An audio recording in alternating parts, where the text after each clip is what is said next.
right, everybody. Welcome to another episode of Blue Sunday. How's everyone going? Well, first of all, I'm going to get straight into this, right? Welcome back, Big Vincenz. You're looking good. I know you've had a tough, 2 or 3 weeks? Wow, it's actually been, if you really want to go back to the first episode, it was about 7 weeks ago, Rocco, but especially the last, it's close to 3 weeks now, but say 2.5 weeks anyway.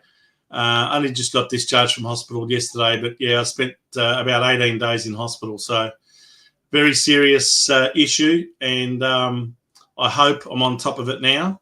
You never know.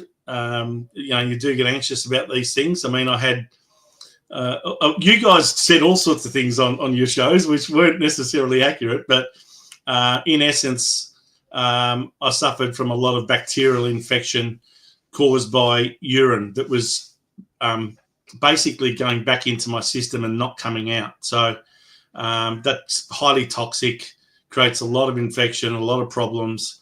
And I was in critical condition at one stage. So, survived it but hopefully on the road to recovery now. I just got discharged yesterday, as I said. So I'm very lucky. I've got a lot of wonderful people around me that looking after me, and I can't thank the people at the Royal Melbourne Hospital enough. Yes, I'm sure you can, and they do a great job. We don't have to. And by the way, can I give a big shout out to everyone?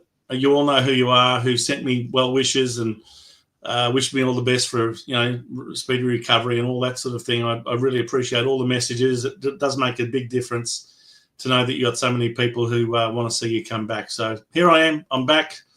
And I wish I was back under better circumstances, but don't worry. The Vince's Verdict segment will be given its due justice this evening. So, but I'm more looking forward to our special guest commentator tonight.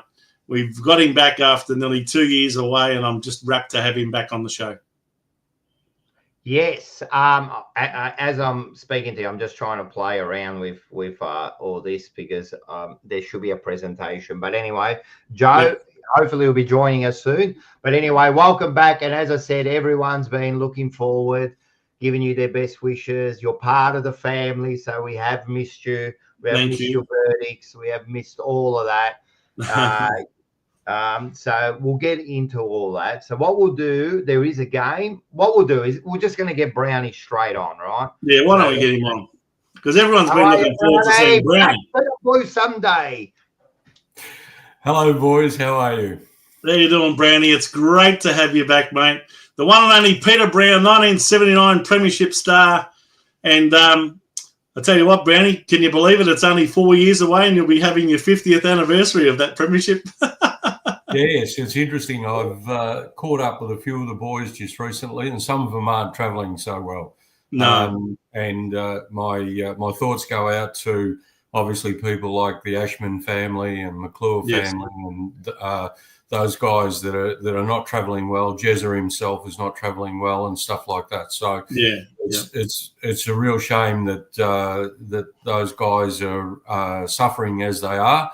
However, I'm sure that they are with us in spirit, and I'm sure that if given different circumstances, they would certainly not choose what is happening to those guys. So it's very humbling. I know we're all getting to an age where things are going wrong. Even you, Vince, I've just found out recently that you've been ill, and I'm sorry to hear that. And to your lovely partner Tanya, she's a wonderful support to you, and obviously the people around you. So I was sorry to hear that you'd come down ill. Yeah, well, look, hopefully I'm over the worst of it.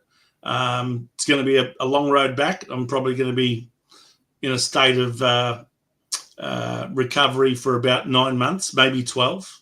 But hopefully there's a plan there that will get me back to a state of proper health within about 12 months from now, I hope. We'll Look forward to that. Yeah, no. Well, I look forward to still joining everyone on a Sunday night. This is therapy for me, see? Yeah, 100%. So we'll get first of all, Sebba, thanks very much. $15. We love you. Sebba. Love you, mate. TJP. You didn't have to give the donation. You really didn't. No, He's such a great bloke. Yeah, no, he is. But no, stuff him, man. He does all right at his job. It's about time you bloody contribute to our show. Thanks, Sebba. And he's right, man. We all are. And look, we've got everyone here. Scotty Tompkins, a favourite. Oh, my God, it's Brownie. I'm telling you, everyone's looking forward to Enzo's in there.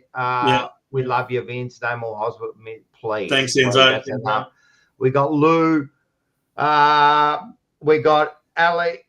This is Alexandra, isn't it?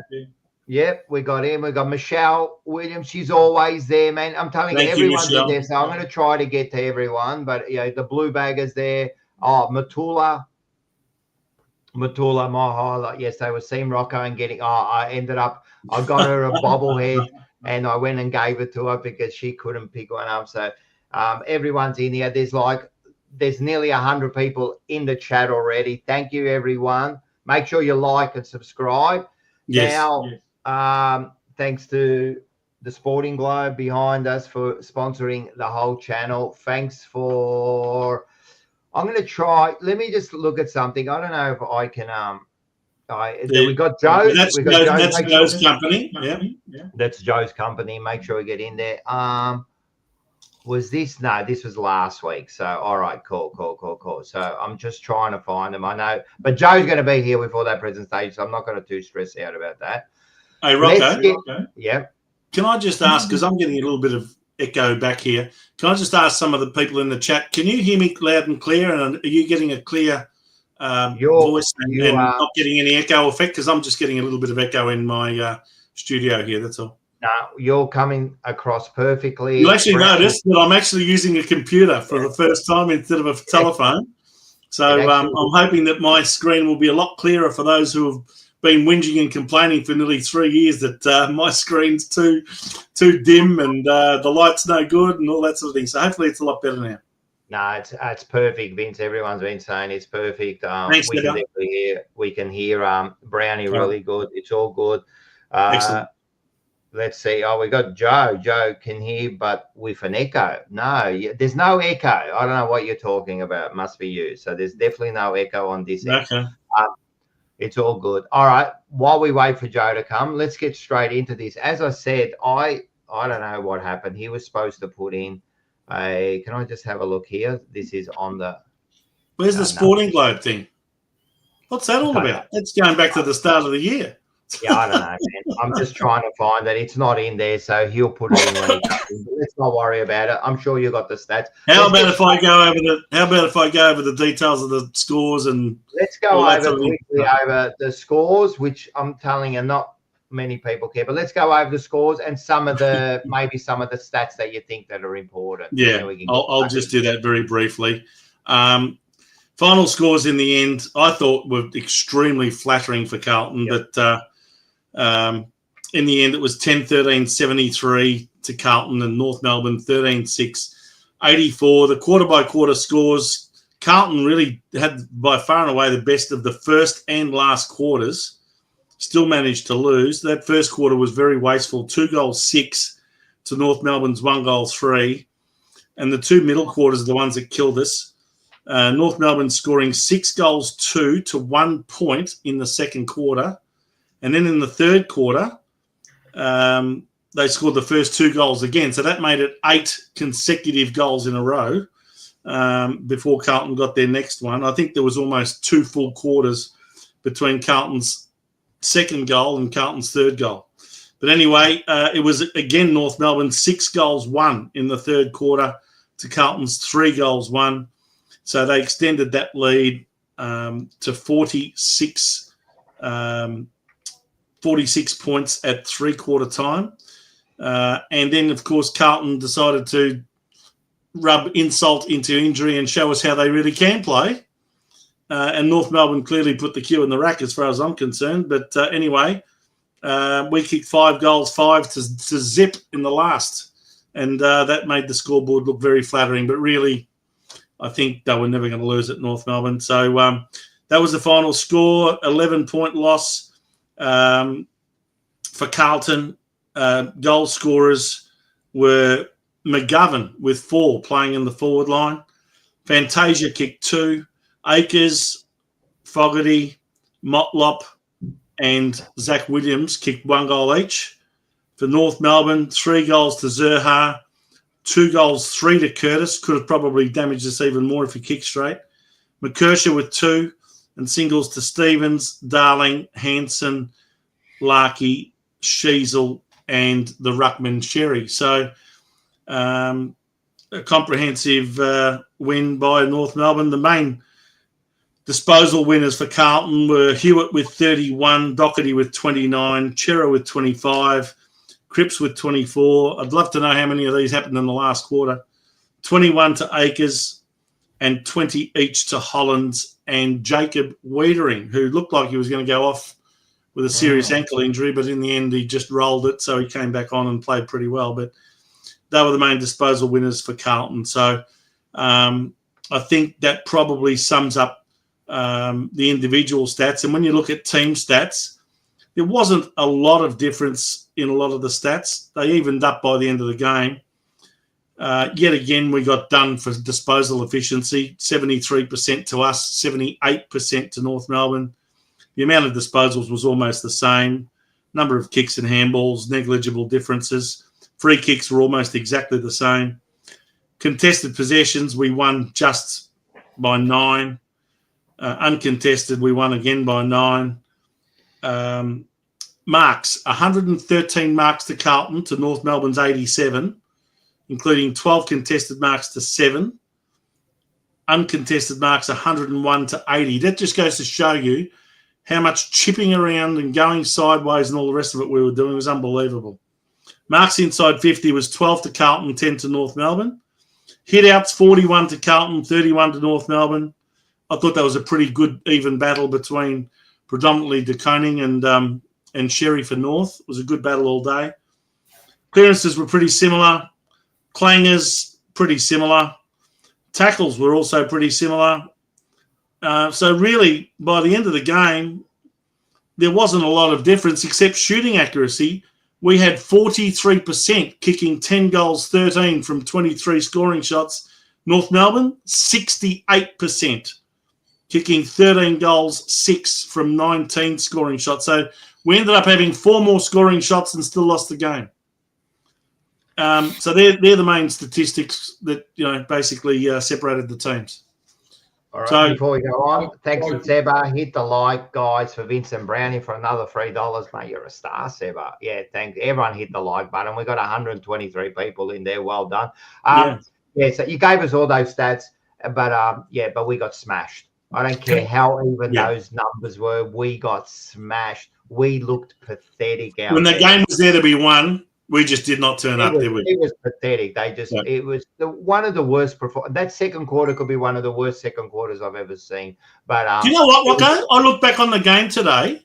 Do you know that the scores were still 2 goals, 7 to Carlton and 2 goals, 3 to North Melbourne with 10 minutes out of the 20 minutes of playing time to go? So the first half of that quarter was basically a stalemate. North Melbourne kicked 1 goal to go from 1 goal to 2 goals. And then from the 10-minute mark of that second quarter until the end of the second quarter, we got absolutely murdered. They kicked, total of 6 goals for the quarter. But in that 10-minute period, they kicked 5 goals in those 10 minutes.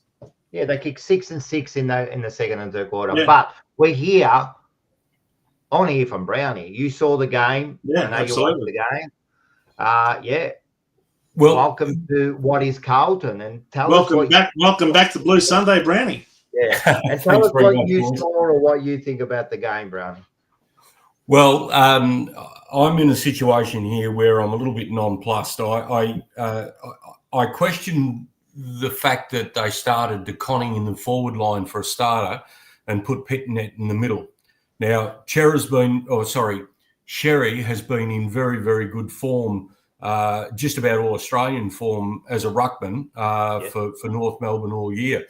And I thought if there was anyone that was going to perhaps expose him would be TDK around the ground. And I just question that a little bit. I do, however, say that I thought Pitnet did a reasonable job at being able to wrestle him in the middle. I thought they nullified each other. One of the things that we were exposed with was that the centre clearances and in and around the ball, North Melbourne were a lot more efficient. They were actually a lot more efficient going forward, and that patch that you were talking about, Vince, in the second quarter and the third quarter, showed that their clearance work was a lot cleaner than what our mob was. And our boys, I must admit, looked really, really tired and disinterested and slow. They were clearly, to me, they looked like they were bullied out of the contest, to be honest with you. And I thought that is very un-Carlton-like. I thought, and I expected better. One of the statistics that is interesting is when guys like Cripps and Walsh, when he's playing, etc., when they average, 10 to 11 tackles per game, Carlton seems to win the game. It seems to lift the players in and around them, and it gives them a springboard for what they need to do. What I have noticed recently, though, is that when we don't do that, we find ourselves in a situation where it's a bit of monkey see, monkey do. And if you're not leading from the front, then obviously you're not going to have everyone around you lift. And there has been instances where in other games, which I've watched over the weekend, there has been, some pretty inspirational sort of stuff coming from either a captain or or one of the players, which has allowed it to lift. And our guys just didn't look like they were prepared to lift. I completely agree. The Toby Greens of the world, etc. Well, even today, I watched a bit of the Bulldogs game. Bonds stood up and absolutely took the game on. I mean, it was a pretty easy game, but you see him doing, constantly doing that sort of stuff. I feel a bit sorry for Cripper. I mean, he's been taking, the whole team on his shoulders for a long time, but he looked like half of the player he's been. Wiedering, I mean, I thought he was out for 12 months away. When you saw it at the ground, there was a hush, and then they almost carried him off. To come back on, he deserves votes, that bloke.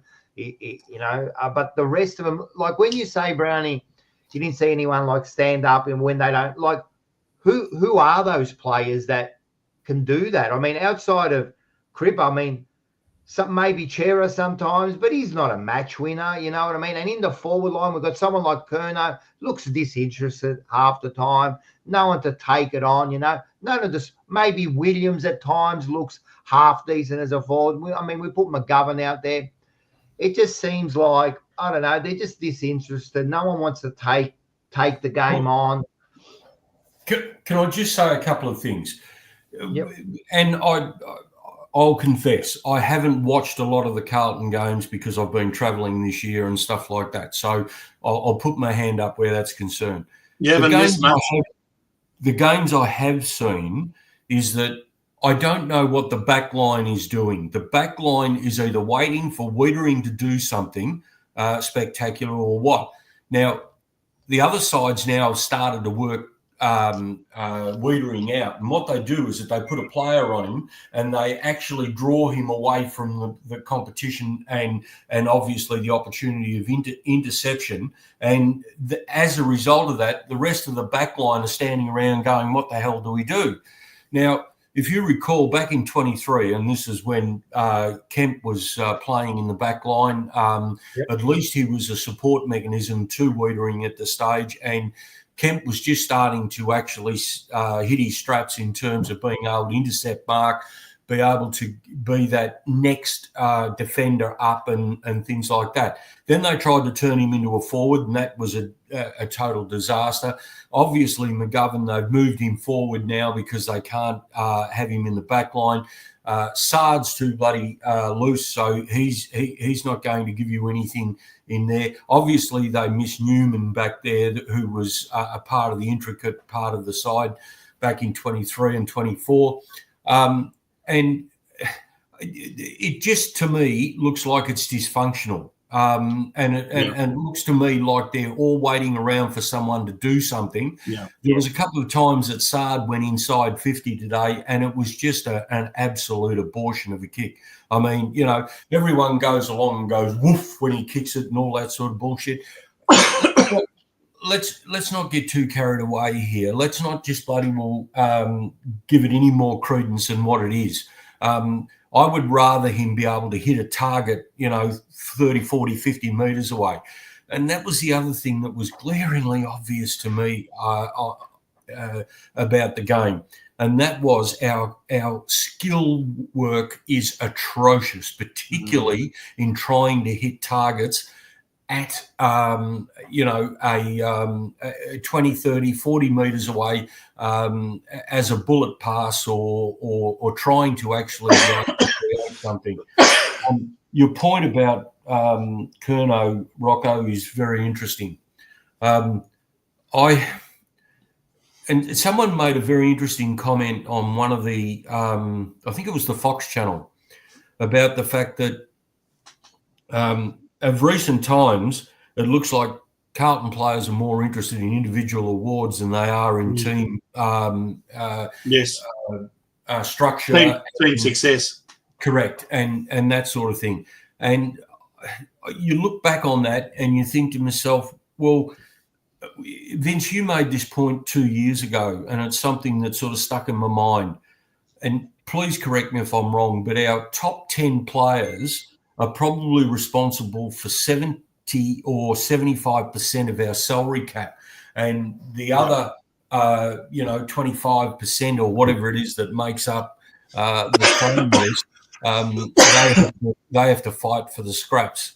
Yeah. Well, guys, I've got a little bit of a theory here, and I'm sorry if I'm going to take up a little bit of time here, but no, go for it.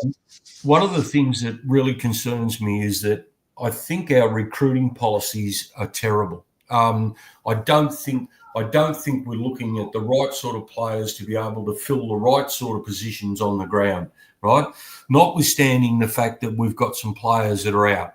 Now, I've got my own personal opinion about some of those players, and it's not all that kind. So I'm not really going to be in a situation where I'll bag people specifically.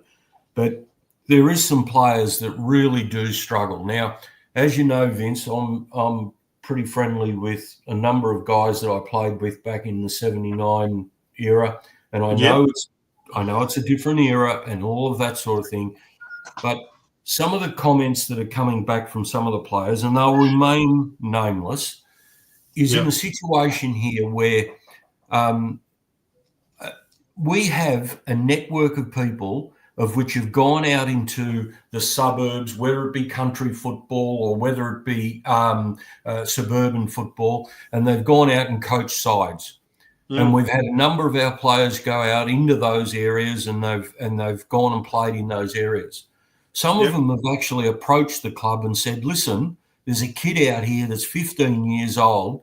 He can run even time. He can bloody well, he's 6'3".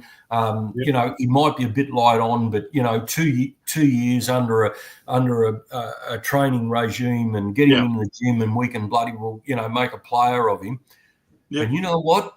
The sad reality is that these guys come back and tell me that none of them have seen any of the Carlton recruiting people out there on the bloody ground, boots on the ground, actually looking at these kids so that we can actually be able to produce a future side going into a season campaign.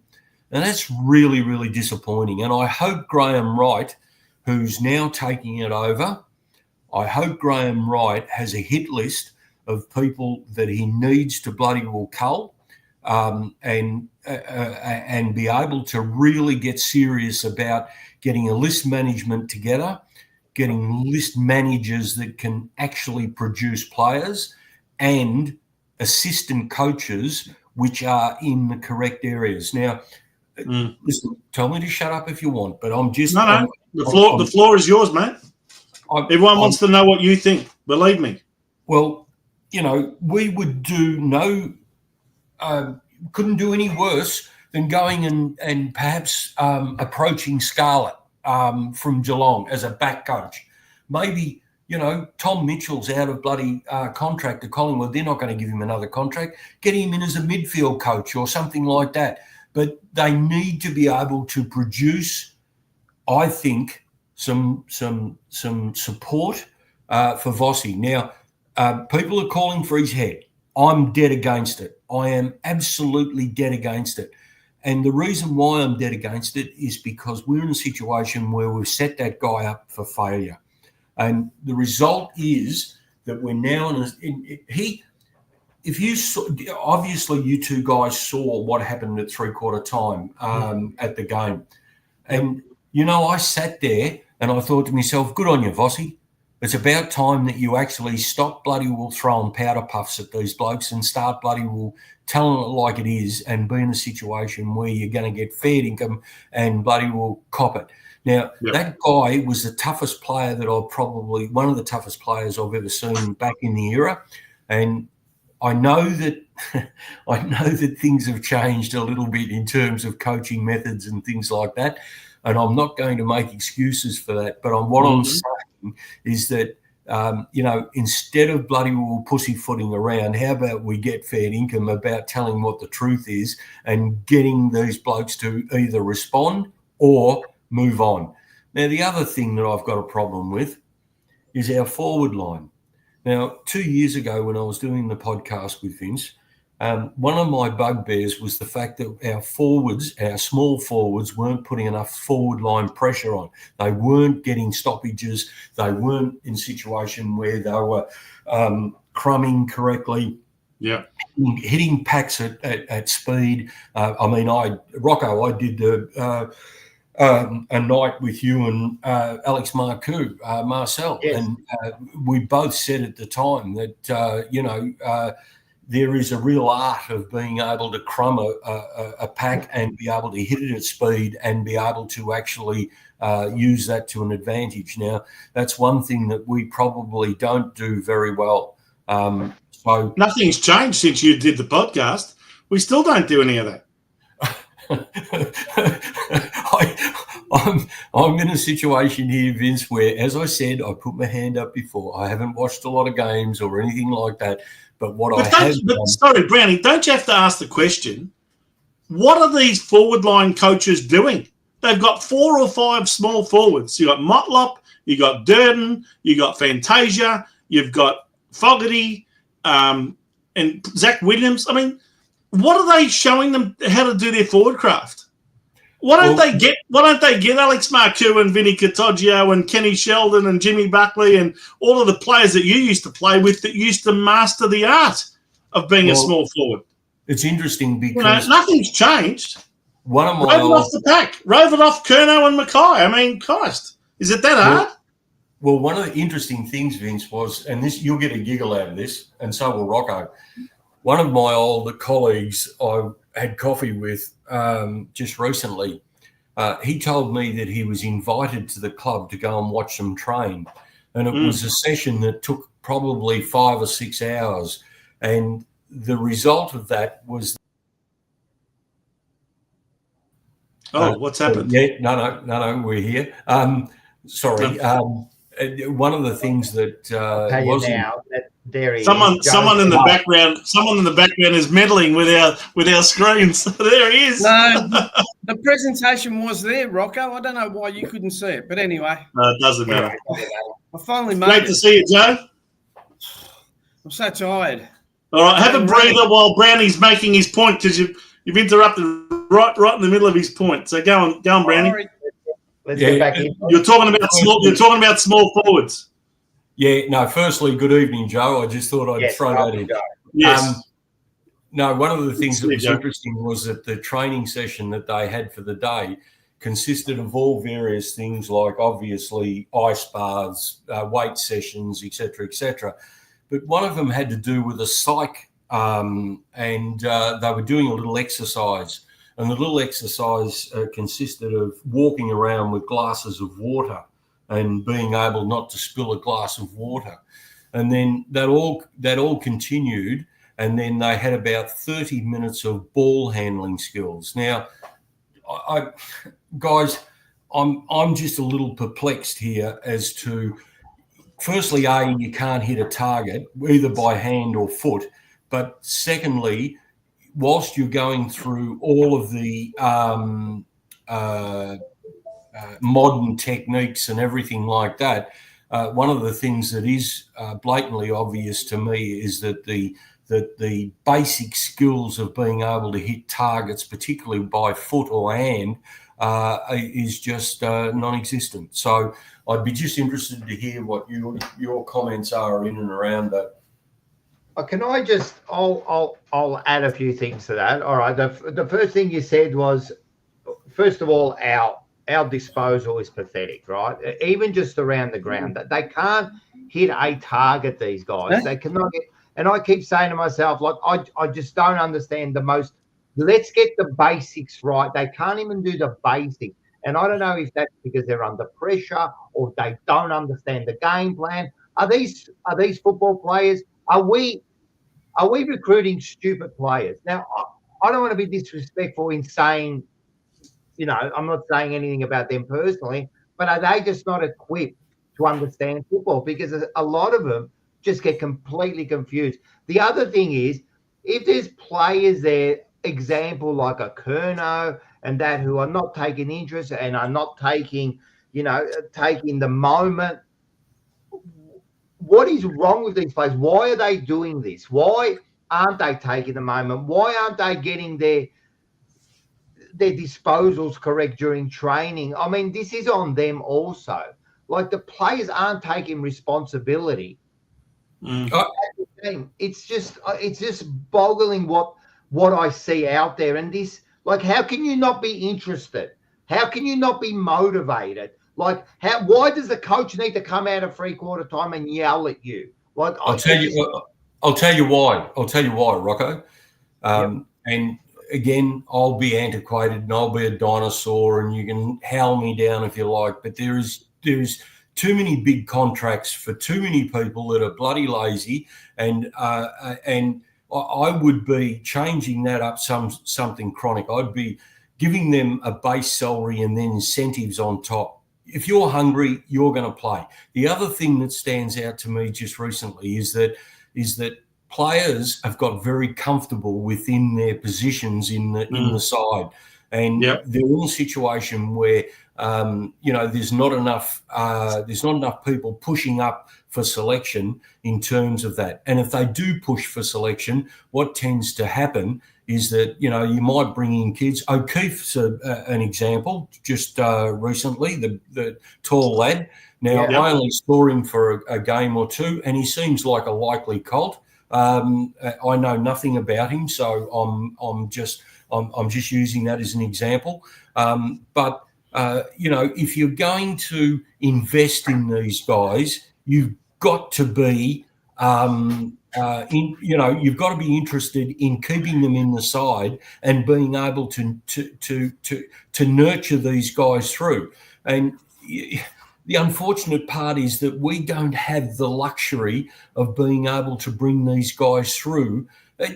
In 79 or 78, when, all the guys that I was involved with, I mean, we had some beautifully experienced guys around, Southbys, the Dools, the Mackays, the Joneses, the Fitzpatricks, the Armstrongs, the Ashmans, the bloody Kayos, and the list goes on and on. The list goes on and on. However, in that side that won the Premiership in 79, there were 13 players that were 20 or less in that side. The rest of them were all experienced campaigners. Yes. However, those players had 20, 30 games under their belt. You can't expect players like O'Keefe and these guys to get you 30 or 20 games under their belt if they don't give them an opportunity. Now, if they're only going to bring them in for a short period of time and then drop them because, they think that there's a problem, then these kids aren't going to develop further in, and they're not going to be the future of the side. Mm. I agree. And with you, I would go as far as this week, and I know this is going to be a bold statement here. I would drop Curnow. I don't care. Like, seriously, he's played a quarter here, a quarter there. It's about time we start setting a standard. Motlop has one good game in the last 10 weeks, which was last week. Fair enough, they bring him back in this week. But guess what? They make him a sub. Like, what is that? Well, Rocco, 2 years ago, and Vince and Joe, I know, Joe, you're waiting to get in here. I'm sorry. But that's okay. 2 years ago, I made the point that if you're in a situation where Curnow's not producing on the day, put him behind the ball, right? Get him into the game. Get him playing in a contest, right? And if he's no good then drag him to the bench, right? But, the thing is that to sit him down there and to sit him there and not being in a situation where he's contributing, he's in a situation where he's becoming a liability to the side. And I don't like to see a guy of Charlie's credentials being a liability in the side. I would rather see him, being accoladed for intercepting marking. I mean, his kicking is beautiful when he gets onto it. I mean, could you imagine he takes a mark over half back, runs his 10 or 15 metres and then lets fly? He could put it in the square, for Christ's sake. So, I mean, let's be a little bit, and what's stopping them from changing Wiedering from a backman to a forward? In his junior days, he was a forward, for Christ's sake. He was recruited as a forward, and what's stopping them from switching it around? Unfortunately, just for a quarter or whatever, maybe during the game, it'll be good to do some of those changes, especially when nothing's working out for us at the moment. And selection integrity has got me baffled at the moment. Has got me baffled. There is none. Do you remember that document that you sent me 2 years ago? Yep. Right, Joe, you produced it. We had a little session on who we'd keep, who we would trade, etc., etc. Yes. Yes. I must admit, if you go back over the footage or whatever that we had in that situation, I haven't changed my opinion very much on that at all, to be honest with you. You were suggesting to trade Harry Mackay back then? Absolutely. Yep. Nothing he's done since would convince you otherwise. I mean, he's only played probably only around about half the available games this year. Maybe he's that. Now, listen, guys, I'm going to get howled down for this, but I'm going to actually say it anyway, right? So we're in a situation here where we've got, all the media and everything like that is running around saying about TDK, right?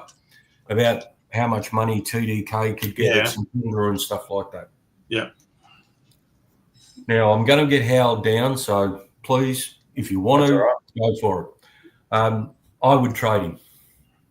And the reason why I would trade him is very simply this.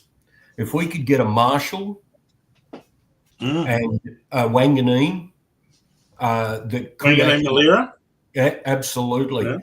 Yeah. And you could probably throw maybe one or two in others, for the trade, I would actually I'd take it. I'd take it tomorrow. Now, whilst TDK is a good player, and I understand that he's been very good so far, one player does not make a side, right? No. Yes, he enhances the side, but he does not make the side. You could build a side around him. The principle hasn't changed, guys. If you shore up your spine straight down the middle and then have your bloody flankers, and I know I'm speaking in old school, but if you have your spine and your flankers, you're in a situation where you've got the formula to be able to go on and figure very, very prominently in the forward line. So that my opinion is only that, guys. It's only an opinion, right? No, it's a good opinion, and I'm going to let the other guys have a bit of a say. I've been like jumping in too, but I'm going to say one more thing about this spine. We've had a great spine for 5-6 years. That's all people have talked about. What a spine. We've got the best spine in the business. Oh, we got the best spine. And they are mentally weak, these players. Apart from Wiedering, the rest are mentally weak. You could see Harry Mackay, sorry to say, mentally weak, the bloke, right? And he's proved that he's got issues going on. He can't deal with them. Then you got Kerno, who he's riding his bike to the MCG, for crying out loud. He rode his bike. And what happened? The club made sure they put it all over social media. He's a chilled guy. Well, yeah, he's chilled. He stayed chilled for the rest of the afternoon. That was for sure. Right? Freezing cold. Who are mentally weak. So this spine business, I don't care anymore. I think our players are mentally weak. Hey, Rocco. Top and it goes down to the bottom, and I can see it through the whole team now. They just do not work hard enough. This is not good enough from these players. And you know what? We might have the best spine, but it's about time we start getting footballers, right, who want to win premierships. And that's it. And it seems to me they don't, because at the start of the year, Harry Mackay said something that was very alarming, and everyone didn't take it as serious. He said he's in no hurry to win a premiership. It's not the first thing. Yeah. I don't care. You don't go in with that attitude. Then you had Cripper saying things like, oh, we're going to win a few. We might lose 2 or 3.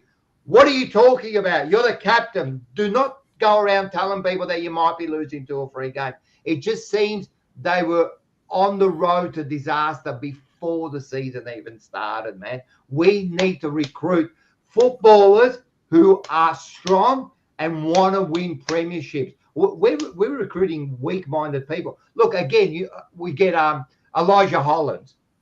Okay, he had issues before he came in. We took a chance on him, and again now he's fallen over 2 or 3 times. This is all part of recruiting. Why are we recruiting these players? You don't see other teams. You don't see Collingwood doing this sort of stuff. They're getting people. I don't want to disrespect people like Memoir and that, and Frampton. That's in their team. Memoir. St Kilda didn't want him. The bloke's having a great year. He's having a great year, but the problem is they get players that have fit the right position, and then, right, they play them, and for some reason, their system, they become champions. We do the opposite. We bring players in and we bring them down. So, Rocco, one of the things that I've been saying for a while is that how about we get some footballers and teach them to run rather than get athletes and try and teach them how to play football? But my point was going to be that guys like Stewart, for example, from Geelong, right? Now, there's a typical example of a mature age recruit that they plucked from the Ballerine. He's now the vice captain of the Geelong side. He's held down centre half back and been all Australian, et cetera, et cetera. So my point is that the footballers are out there. All you've got to do is just put your boots on the ground and go and find them. Even if it's and I said this 2 years ago when I said about the mid-season draft, right? If something's not working, change it. If we can change it by introducing some other people into the situation, then that's the thing that we've got to do. That's the thing that we've got to change up. That's the culture that we've got to be able to produce. I've been sitting back listening to you guys. I think you got one thing particularly, well, you haven't mentioned it, and Vince is going to say it probably later. Who makes these decisions? They're not accountable. I don't see, everyone's going, sack Voss, get rid of TDK, get rid of this. What about getting rid of Brad Lloyd? What about, who's the president?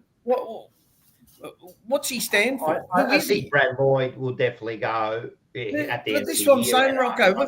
All we hear from this club is, we're doing fantastic off the ground. Charlie rode his bike to work today. In fact, how many other fucking people ride their bike to work? So they don't go put it on social media. You will never see Don't ride your bike to work. Ronaldo or Messi ride his bike to a game. Well, one thing I've got to say, I said this a few years ago, Carlton's not in the business of winning premierships anymore. No. They're not. They're in the business of selling you the dream of winning a premiership. That's all they have to do. And you'll keep coming back. They make plenty of money. They don't have to deliver a premiership. They are power brokers off the ground. They are killing it. But on the ground, we are weak, man. So, you know what? Carlton, mate, they're doing all the right things by their board and everything. Mate, they've just sold 100,000 members. They've given away bobbleheads. They just gave they've designed a new top, the blackout, the blue out top. They sold 1 billion of them. They don't care. Do we need to win a premiership? The only people that really hurt are the supporters by the sounds of it. Sorry, Vince, what do you reckon? But do they care about us? I don't even think they care about the supporters. No. Vince, what do you think? Well, the bottom line is that the Carlton Football Club may as well rename itself the Carlton Corporate Club, because it has been hijacked about 25 years ago by corporate elites who refuse to take any accountability whatsoever for their own decisions. What Carlton supporters fail to understand is that they use the senior coach every single time as the scapegoat for their failed decisions. If you think Voss should be sacked, well, then why won't you sack the people that appointed him in the first place?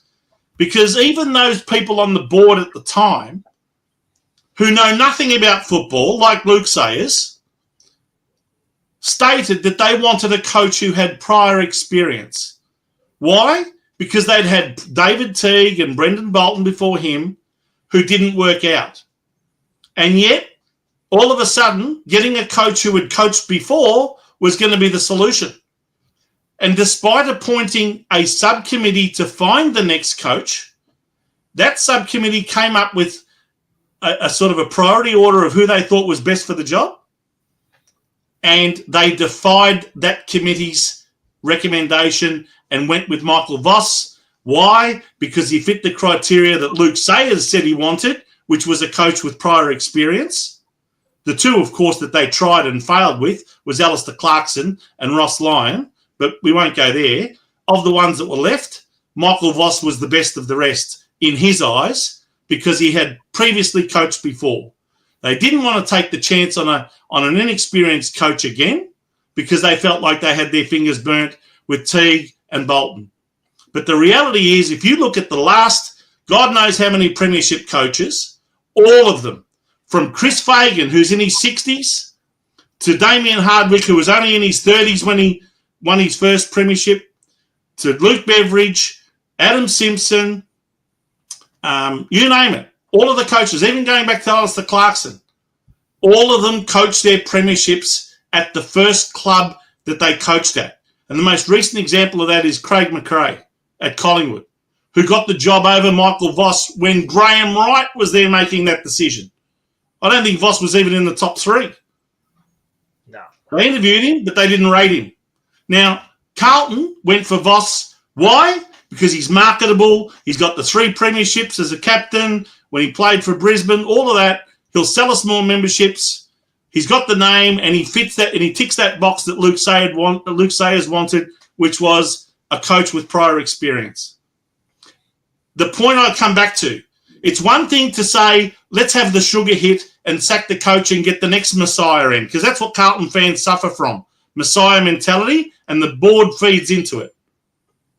What we've got to realise is that the people, the same people that put on Voss, are still there deciding on the next coach.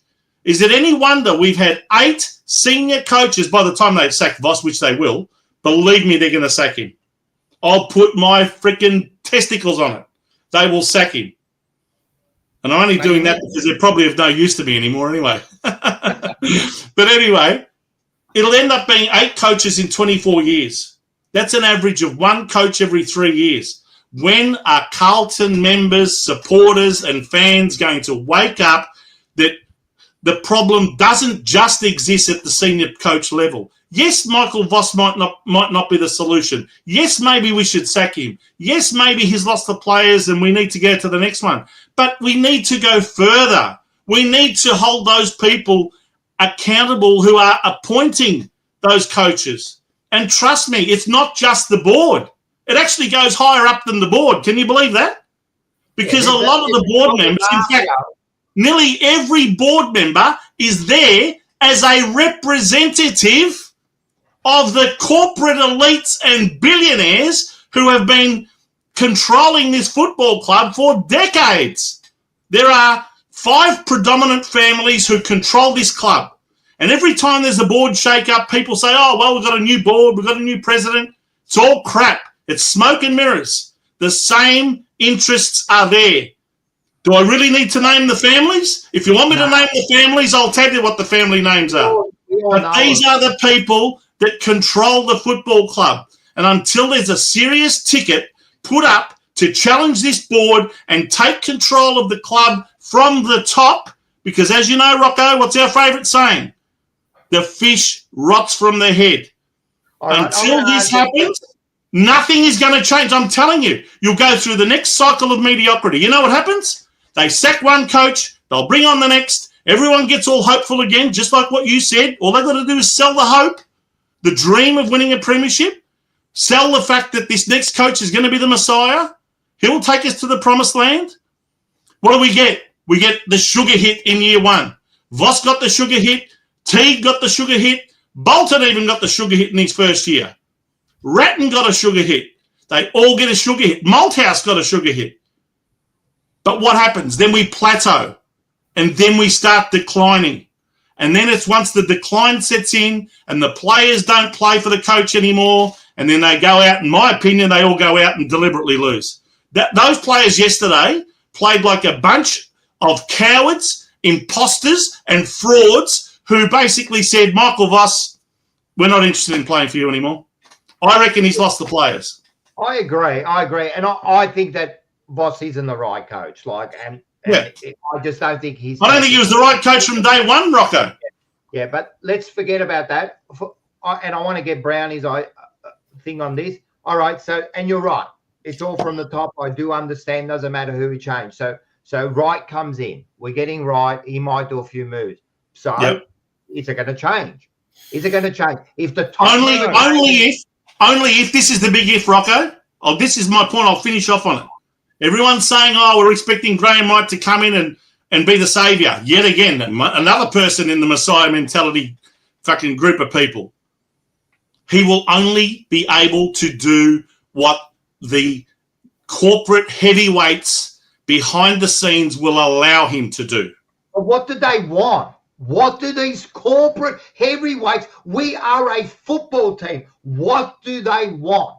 What they want. Okay, you said it yourself. They're not interested. They don't care. They use the club for their own personal and business corporate interests. Okay? Most of those people who are there have got companies that get contracts from the club. For goodness sake, there's one of the female board members now who works for an advertising agency which was owned partly by one of our previous presidents and another board member. I mean, the tangled web of corporate interests is amazing. Why do you think they tried to change the Constitution 4 years ago, which I personally stopped them from doing, when they wanted to introduce a clause that they could bring on any board member of their choosing to take a vacancy, even if they're not a member of the Carlton Football Club? Yep. What membership-based organisation ever allows someone to come onto their board who's not a member of the organisation itself? Tell me. Well, I've got a question for Brownie. How was it in your days? Was it the same, or, it seems to be... George Harris was the president at the time. Yeah, or was it all about winning? And I know I was around in the 80s. It was all about winning premierships. That's what I felt like. That's what I felt it was all about, always. But now it doesn't feel that. What do you feel that? Thanks, John. $10. Yeah, thanks, John, for the $10, mate. One of the things that probably is blatantly obvious to me is that players play for themselves and their contracts, right? They don't play for their fellow players. They don't play for mates. the love of the club. And look, I know times are different and everything like that, but when I started as a kid, I mean, as a kid from the country, I mean, to get into a place like Carlton was daunting enough, let alone pull the jumper on, and secondly, be involved with players that were your idols on the television when you were young. I mean, 1 year I'm in the country playing country football, and the next year I'm sitting beside Bruce Dool or Alex Yuzhelenko. For Christ's sake, if that's not bloody well enough to get you up and about, then I don't know what is. And quite frankly, I think that, and I've said this for a long time, when was the last time you saw a kid plucked from obscurity to go and play in an AFL side that doesn't come from a private school or through the academy? I mean,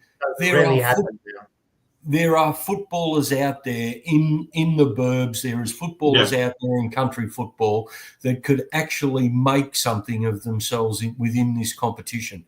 So you asked me a question. What do you think could probably change? I said it before about the fact that, firstly, you've got to change their recruiting policy, right? Sitting around at draft night and everything like that is all very good. I said this 2 years ago. You don't want draft number 1, 2, or 3. What you need is 10 to 25. And the reason why you need them is that they're the guys that are going to be hungry. They're the ones that want to actually make something of themselves. They're not the ones that have been put up on pedestals or told that they're brilliant or anything like that. The reality is that a lot of these kids come in with big reputations, and as a result of that, their reputations precede them and they go nowhere. Or some of them go on and be successes, but they're individually successes. They're not team-orientated successes. Randy, I think quickly, wait, before I forget, just one more thing then about these so-called champions that we've got, right? We need somebody, right, that puts them in their place. Yes. Right? We need someone to put them in their place. Your bloody Harrys, all of them. I'm going to name all of them. I don't care who you are. You are no bigger than the club. And sometimes I feel like some of them feel like they're bigger than the club. And I've heard it. I'm not going to name names. Someone told me within the club, right, that there is a division between the lower players and the senior and these top-notch players. There is a little bit of a division where they don't want to be doing the hard work. And if that's the case, and then I ask the question, all right, so we don't get rid of it. Is Voss strong enough and good enough to manage this team? And I don't think he is, because it seems like the tail's wagging the dog at sometimes. So my word. Is he the right player? Is he the right coach? Listen, Rock, one of the things that was interesting about the Hawthorn side for a long time was the fact that there wasn't any what I would call brilliant stars in amongst their side or anything like that. They plucked kids like Nankervis and these guys from obscurity, and all of a sudden now they're starting to gel as a side. Yes. My question to you guys is very simply this: if you've got a kid that's busting his ass out there on a match day, right, and you've got the high flyers there that are getting paid the big bucks but look like they're disinterested, what the hell would you be thinking? I mean, you'd be going, why the fuck should I bloody bust my ass when this bloke is bloody bludgeon on me? He's just making my job look worse. And the sad reality is that I know money's come into it and all of that sort of thing, but guys, the principle hasn't changed. As far as I'm concerned, the principle hasn't changed. Either A, you want to play football, or B, you don't want to play football. If you don't want to play football, go off and do something else, right? But if you want to play, then be prepared to do what it takes to play. Be prepared to be in a situation where you have to do the team-orientated things. If that means you've got to be a defensive forward, then you could be a defensive forward. If that means you've got to be an attacking back, you've got to be an attacking back. That means that you've got to be a hard tackling midfielder, then so be it. Be a hard tackling midfielder, but also make sure that you've got the skills to go along with it. And that's the thing that's lacking. Joe, you were going to say something, mate? Go for it. I just don't think these players want that. Browning's talking about coming in and having respect for people like Jesselenko and stuff like that. These players don't care. They just come in and go, how much am I going to earn? I listened to an interview on SEN this morning with Mitch Robinson, of all people, right? Yep. All he spoke about was how much money I could get from this game. The guy asked him, did you enjoy playing football? He said, I did as a kid, but then when I came over to Carlton and when they traded me, all I wanted to know was how much money I could make, right? They treat it as a job. And if you're going to get treated like a job, then you should be able to sack the person if they're not performing. If you went into work and put up a performance like you did on Saturday, Rocco, you drove the trains and they're late and they're not on time or they don't even know, what's going to happen to you Monday morning? And it's just one game, Joe. We're talking about week after week, year after year. I mean, they're just not performing. But I don't think there's anyone strong enough to control these people. We need people out there who are going to say, mate, you either do what you need to do or else you can piss off into the reserves, mate, and you're lucky to get a game there. I don't think tell me one thing, right? Who says to Kerno or who says to our captain, hey, why didn't you do that second effort? Or what? Who says that to him? I bet you no one would say it to him. And that's the problem. The only one I reckon who's got a bit of balls out there is Ollie Hollands. I love Ollie Hollands. That bloke is a goer. He might stuff up a few kicks, but the bloke doesn't. I reckon he's one person that would go. He tries. At least he tries.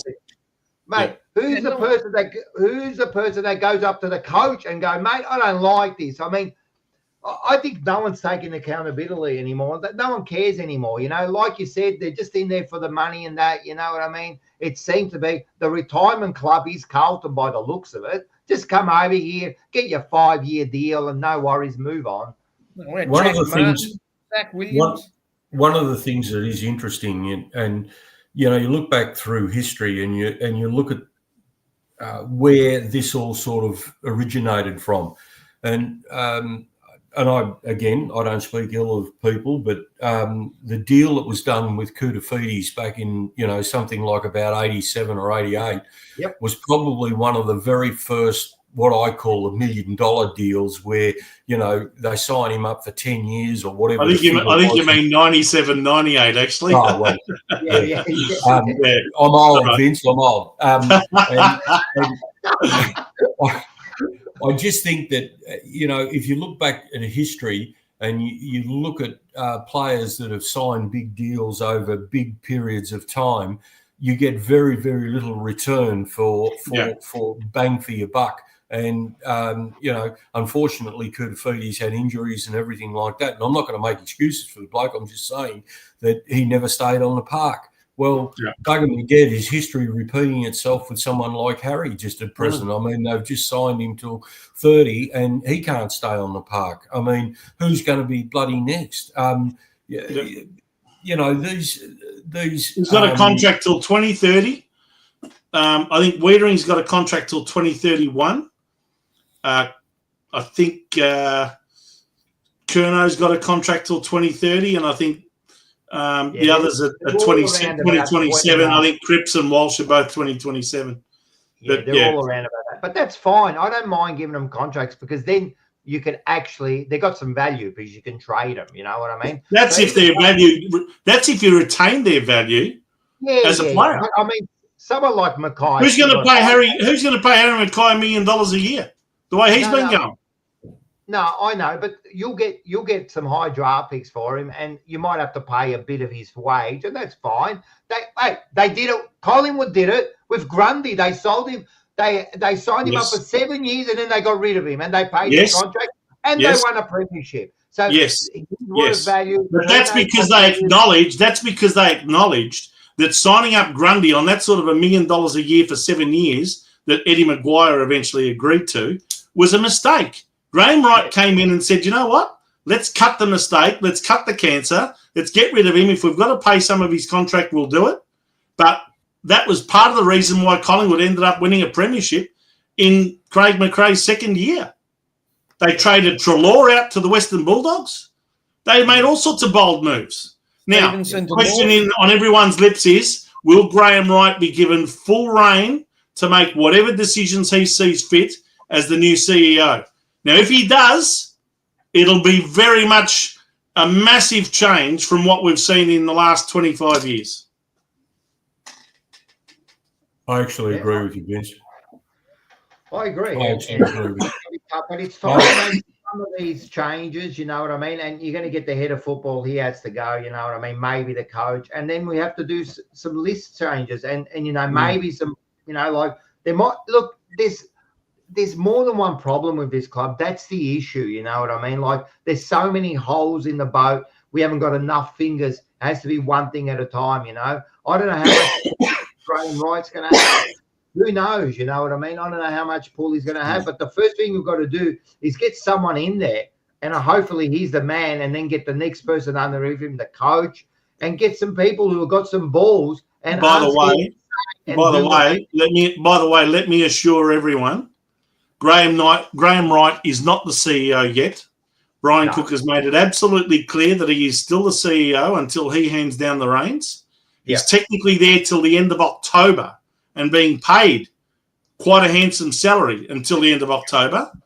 Now, he may very well involve Graham Wright in certain meetings and certain decisions and getting his input and getting his opinions, etc. But Brian Cook still has his hands on the wheels, and they will not make any changes to the senior coaching position. Absolutely not, until it is mathematically impossible for Carlton to make the finals. That's the first box that has to be ticked. And even then, they may let him coach out the rest of the year and then do a full-on review and then see whether they want to stick with him or not. Don't tell me, gentlemen. He's got the full support of the board. I've heard that before. Just a quick question, if I may, please. And I know that, and to your point that you made before, Vince, about the fact that the Messiah and everything like that, when Brian Cook was actually appointed, they actually thought that they were going to enjoy some success. The reality is that in his tenure, the tenure is nearly up, but you can't really say that it's been successful, could you? 4 years. Well, what he would point to is the continual growth of membership, where we've gotten over 100,000 members, which, by the way, we clocked over again on the weekend. By the way, can I just make a few things clear to everyone about memberships? Has it ever crossed your mind why, when we've gone from about 50,000 members only 8 years ago, and all of a sudden we've just about doubled that, we are still struggling to get people to go to games, and we're giving away tickets like $10 to get into this game and $15 to get into that game against even Melbourne-based opposition like North Melbourne. Now, why would that happen if you've genuinely got double the amount of members? I can tell you that there are a lot of sponsorship deals that are signed up with companies where part of the sponsorship money is to purchase memberships in their thousands. And that's what boosts up the membership numbers, not because there's all of a sudden 50,000 extra Melburnians or 50,000 additional Victorians or Australians that are all of a sudden signing up to be with Carlton. Why would they anyway? We've been through a 10-year era of absolute crap. 20 years, in fact. It's all smoke. Look, the point I'm making, Brownie, is it's all smoke and mirrors. I don't believe a word of it. The 100,000 memberships, a lot of them are these 1 game, 2 game, 3 game memberships as well. And it's just When you look at the actual voting members who must buy a season-long pass, the voting members who can go to an AGM and vote would be lucky to be a third of that. A third of that amount of members. One of the things that I find pretty interesting is this. If I was a young bloke and I was playing in under 18 TAC or something like that, once upon a time, it was an absolute pleasure to come to a club like Carlton. Yep. They were more professional. Yep. They were the top of their game. Everybody wanted to go there. You had supporter groups, and I'll be very honest with everybody. I was a Collingwood supporter as a kid, so I'm in a situation where I knew nothing about the culture of Carlton. So to come from that background and be involved with this, and then suddenly realise what it meant, or what it was, what the passion was of being a member of Carlton or being a part of Carlton. That logo, mate. That logo. Yeah. Well, let me tell you, as a kid now, you wouldn't want to come to Carlton, would you? Honestly, no. You wouldn't. Why would you? You know, if you mention to a kid, would you like to play for Collingwood? They'll go, fuck yes. Do you want to go and play for someone like GWS? Yeah, I'll have a crack at that. Why not? You want to go and play with Carlton? No, thanks. And not unless they're coming to you with a checkbook, like they did with McGovern, like they did with Jack Martin, like they did with Adam Sard, like they did with Adam Chera, and a couple of others, and said, here, we will overpay you to the tune of 50%, maybe even 100% more than what you're worth. Zach Williams is another one. I should not forget him. And we'll pay you way more than what you're worth just to come to the club. And that's why we've got all these players who ultimately, just like Joe said, they're here for the money, they're here for the contract, they're not here for all the right reasons. And anyone who thinks that winning a premiership is the number one burning desire in these guys' bellies are kidding themselves. No. You get it would be nice. Yeah, it'd be nice to win a premiership, but it's not the end of the world. Just like Harry Mackay said at the start of the year. Happy to wait. In no rush. Can I say something? So there's Cody Walker, not this draft, next draft, right? And apparently, number one pick, the guy's a gun. He can go to Richmond too, by the way. He can go to Richmond if he wants. If you are, and I'm going to be serious here, if you are Walker. Andrew Walker. Sorry, Andrew. He's watching for sure. If you are Andrew Walker and you are seriously asked, where would you go, right? Where would you want to send? I know he's at Carlton, not great, but one of the great, good Carlton players. He's one of our favourite sons. One of our favourite sons. And I know he's going to push towards Carlton, but seriously, if he knows what's going on, and he says, he'd have to be thinking, wouldn't he? Why would you push your son towards there? I mean, at the end of the day, it's always your son, and you want the best for him. Richmond seem to have a better culture than us. You know, like, I hope it's, like it doesn't work out like that, but I wouldn't be surprised if he goes, mate, I'd go to Richmond if I was you. You know what I mean? So you got to be careful. Well, what's happened to the Camp Reales this year? Lucas gets the first two games, then gets dropped, not even considered again. And Ben hasn't even, who's supposed to be the better one, apparently or allegedly, based on reputation, he hasn't even had a game yet. Yeah, I know. Can I just also say, you said what players would want to come to Carlton. Can I put this question to you guys? What coach would want to come to Carlton? Because I know that there's only 18. I know that there's only 18 jobs out there, but seriously, let me go through some names for you. How many of these coaches have gone on to coach elsewhere after they got sacked from Carlton? Wayne Britton, Dennis Pagan, Brett Ratton. He's the only one I can come up with who had 3 years at St Kilda and then they sacked him. Mick Malthouse, John Barker, Brendan Bolton, David Teague, and you can bet your life he'll never coach again, Michael Voss.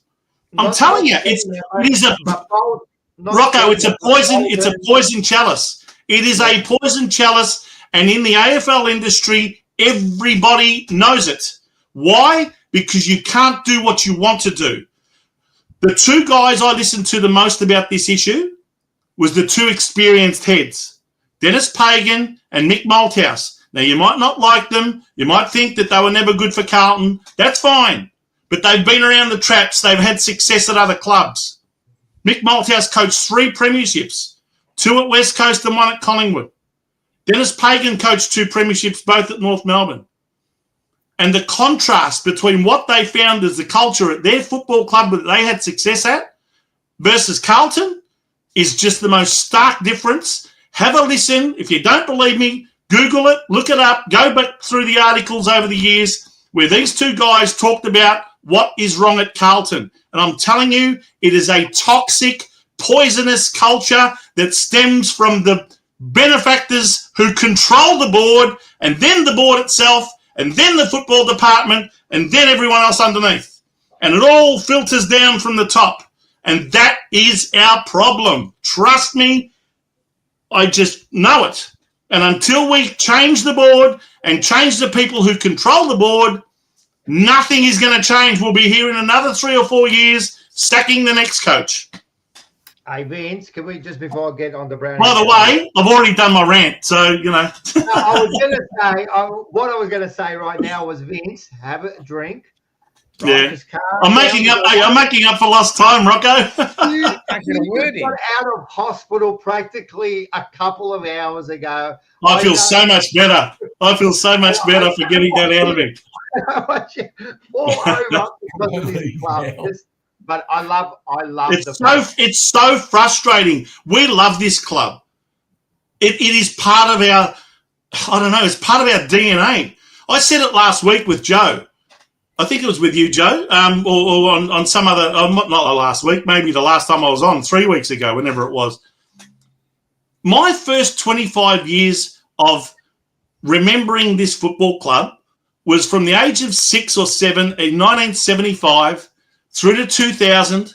That 25-year period, we were a club that you felt proud to be wearing the jumper. You had a swagger about you. We made finals. Grand finals were happening regularly. Premierships were happening regularly. Everyone envied us, jealous of us, in fact. And we had a real swagger of success. And it was based on proof and evidence. And the way we all felt when we went to Prince's Park on a Saturday, you'll never experience that feeling again, unfortunately. But I've got to say, since David Parkin retired at the end of 2000, that was the end of an era. And from 2000 to 2025, the next 25 years that I can remember, has been a complete and utter reversal of the first 25 years that I remember. There's no success. It's just smacks of mediocrity, failure. And honestly, I want to ask you this, Brownie. I know you talk about being an old dog, but you can see what's going on as much as I can. And you're not that much older than me and Rocco and Joe. This club seems to have become such a corporate-based club that they are doing what corporations do today. They're more conscious of being good corporate citizens who support this social justice campaign and that social justice campaign, and Carlton respects, and let's wear orange socks, and let's do a smoking ceremony because it's Sir Doug Nicholls' round for the next 17 frickin' rounds. Even on the weekend, there was something about Heritage Round. Like, can we just focus on winning games of football and being a successful football club? But no, they're just focused on being good corporate citizens. They're represented out there, and so long as we're out there trying, they sell the hope of, one day we'll get another flag. They have become woke, and because they've become woke, they've become weak. And all the people, right down to the players, have become literally weak, and I would even say on the bordering on feminine rather than masculine. I can't identify any players who've got some absolute grunt like we used to have. The Mark McClure grunt, the David Rhys-Jones grunt, the Alex Jezelenko, Bruce Dool grunt. Where's that? I saw players on Saturday, yesterday, TDK got pushed into the fence. Do you think anyone came to his defence and pushed around some North Melbourne players? No one. Cripper gave a handball to George Hewitt. Absolutely set him up with a hospital pass. Hewitt got crunched. Do you think anyone came to his defence and remonstrated with the North Melbourne player? Nobody. The team is broken. Did you see with TDK when they did that? A minute later, it was the end of the quarter. It was half time. They all got together. Cherry walked through the Carlton players, and they all said nothing. They just all walked around him. They let him go through it like a knife through butter. In your days, Brownie, right? Sorry, Chef Jack. I'll try and keep my voice down, mate. Sorry about that. Tell Chef Jack to worry about going on other channels. Don't worry about it. I've seen him. Don't worry. No, I'm probably screaming too much. No, you scream as much as you want. Tell me something, Brownie, right? If that happened in your days, would a player there walk through the Carlton player there of 79? No way. It was interesting. I was at a function just recently where David Parkin paid tribute to I can't think of his name now. I should know it. Probably Mario Bortolotto or someone like that. He played at fullback in the 82 grand final. Probably Mario Bortolotto. That's it. And he belted Cloak, right? Yes. And Cloak turned around and said, "What the hell was that for?" And Bortolotto pointed to Ashman that just got smashed down the road, down the field. Yep. And Bortolotto said, "That's for me little mate down there," right? And Parkin said, "I will buy a steak for that man any day of the week because of what he did to Cloak that day." Now, in answer to your question, Vince, and I know that the game has changed and there's all these bloody cameras around and everything like that. Sadly, the flying of the flag is fraught with danger nowadays with the modern game. However, there is no excuse to let your teammate be poleaxed by anybody. 100%. If you are in a situation where it needs to be flown, you fly it. 100%. 100%. Guys, I'm going to have to go. I'll tell you what, just before you go, Brownie, I know Joe's going to have the votes. So we're just going to put up the votes and we're going to get your 3-2-1 as well and your prediction for next week's game. You happy to do that? Yeah. Okay. Yes. Well, I've gone against some of those guys, actually. I've given. Oh, no, I haven't, actually. I'm sorry. I've got Haynes down for 3. Yeah. I've got Hewitt in Good for call. 2. Who? And I've got Wiedering in for 1. Who was 2? Hewitt. Right. Hewitt in for 2 and Wiedering in for 1. Okay. The reason why I gave Haynes 3 was because when things were actually getting a bit hot in the kitchen, he was the one that was standing up at times where the other people around him were faulting. And if I may indulge just a little bit here, guys, we used to do a thing called brownie points. Yes. And, that was an old segment that we did some time back when. I've been very critical of this bloke because I think he's too old and he should have given it away. But I'm going to give him a brownie points to Doherty for his efforts on the weekend. I thought they were pretty good. 29 possessions. You got a fair bit of the ball. Didn't get a lot of support. Any tip for next week, Brownie? Tip for next week. Unfortunately, guys, I don't like it, but I reckon Port Adelaide's going to give them a bit of a touch-up over there. All right. Fair enough. All right. Well, on that note, Peter, thanks for joining us. Absolute I had a pleasure. great conversation. We'll talk to you next week again. So yes, thanks for coming on. He's doing his on-call performance next week. His on-call cameo. Yes. And then after that, David Rhys-Jones will be back. Yeah, guys. All right. Look, thank you very much for inviting me on. Joe, good to speak to you again. I haven't seen you for ages. Vince, I hope you're feeling well soon.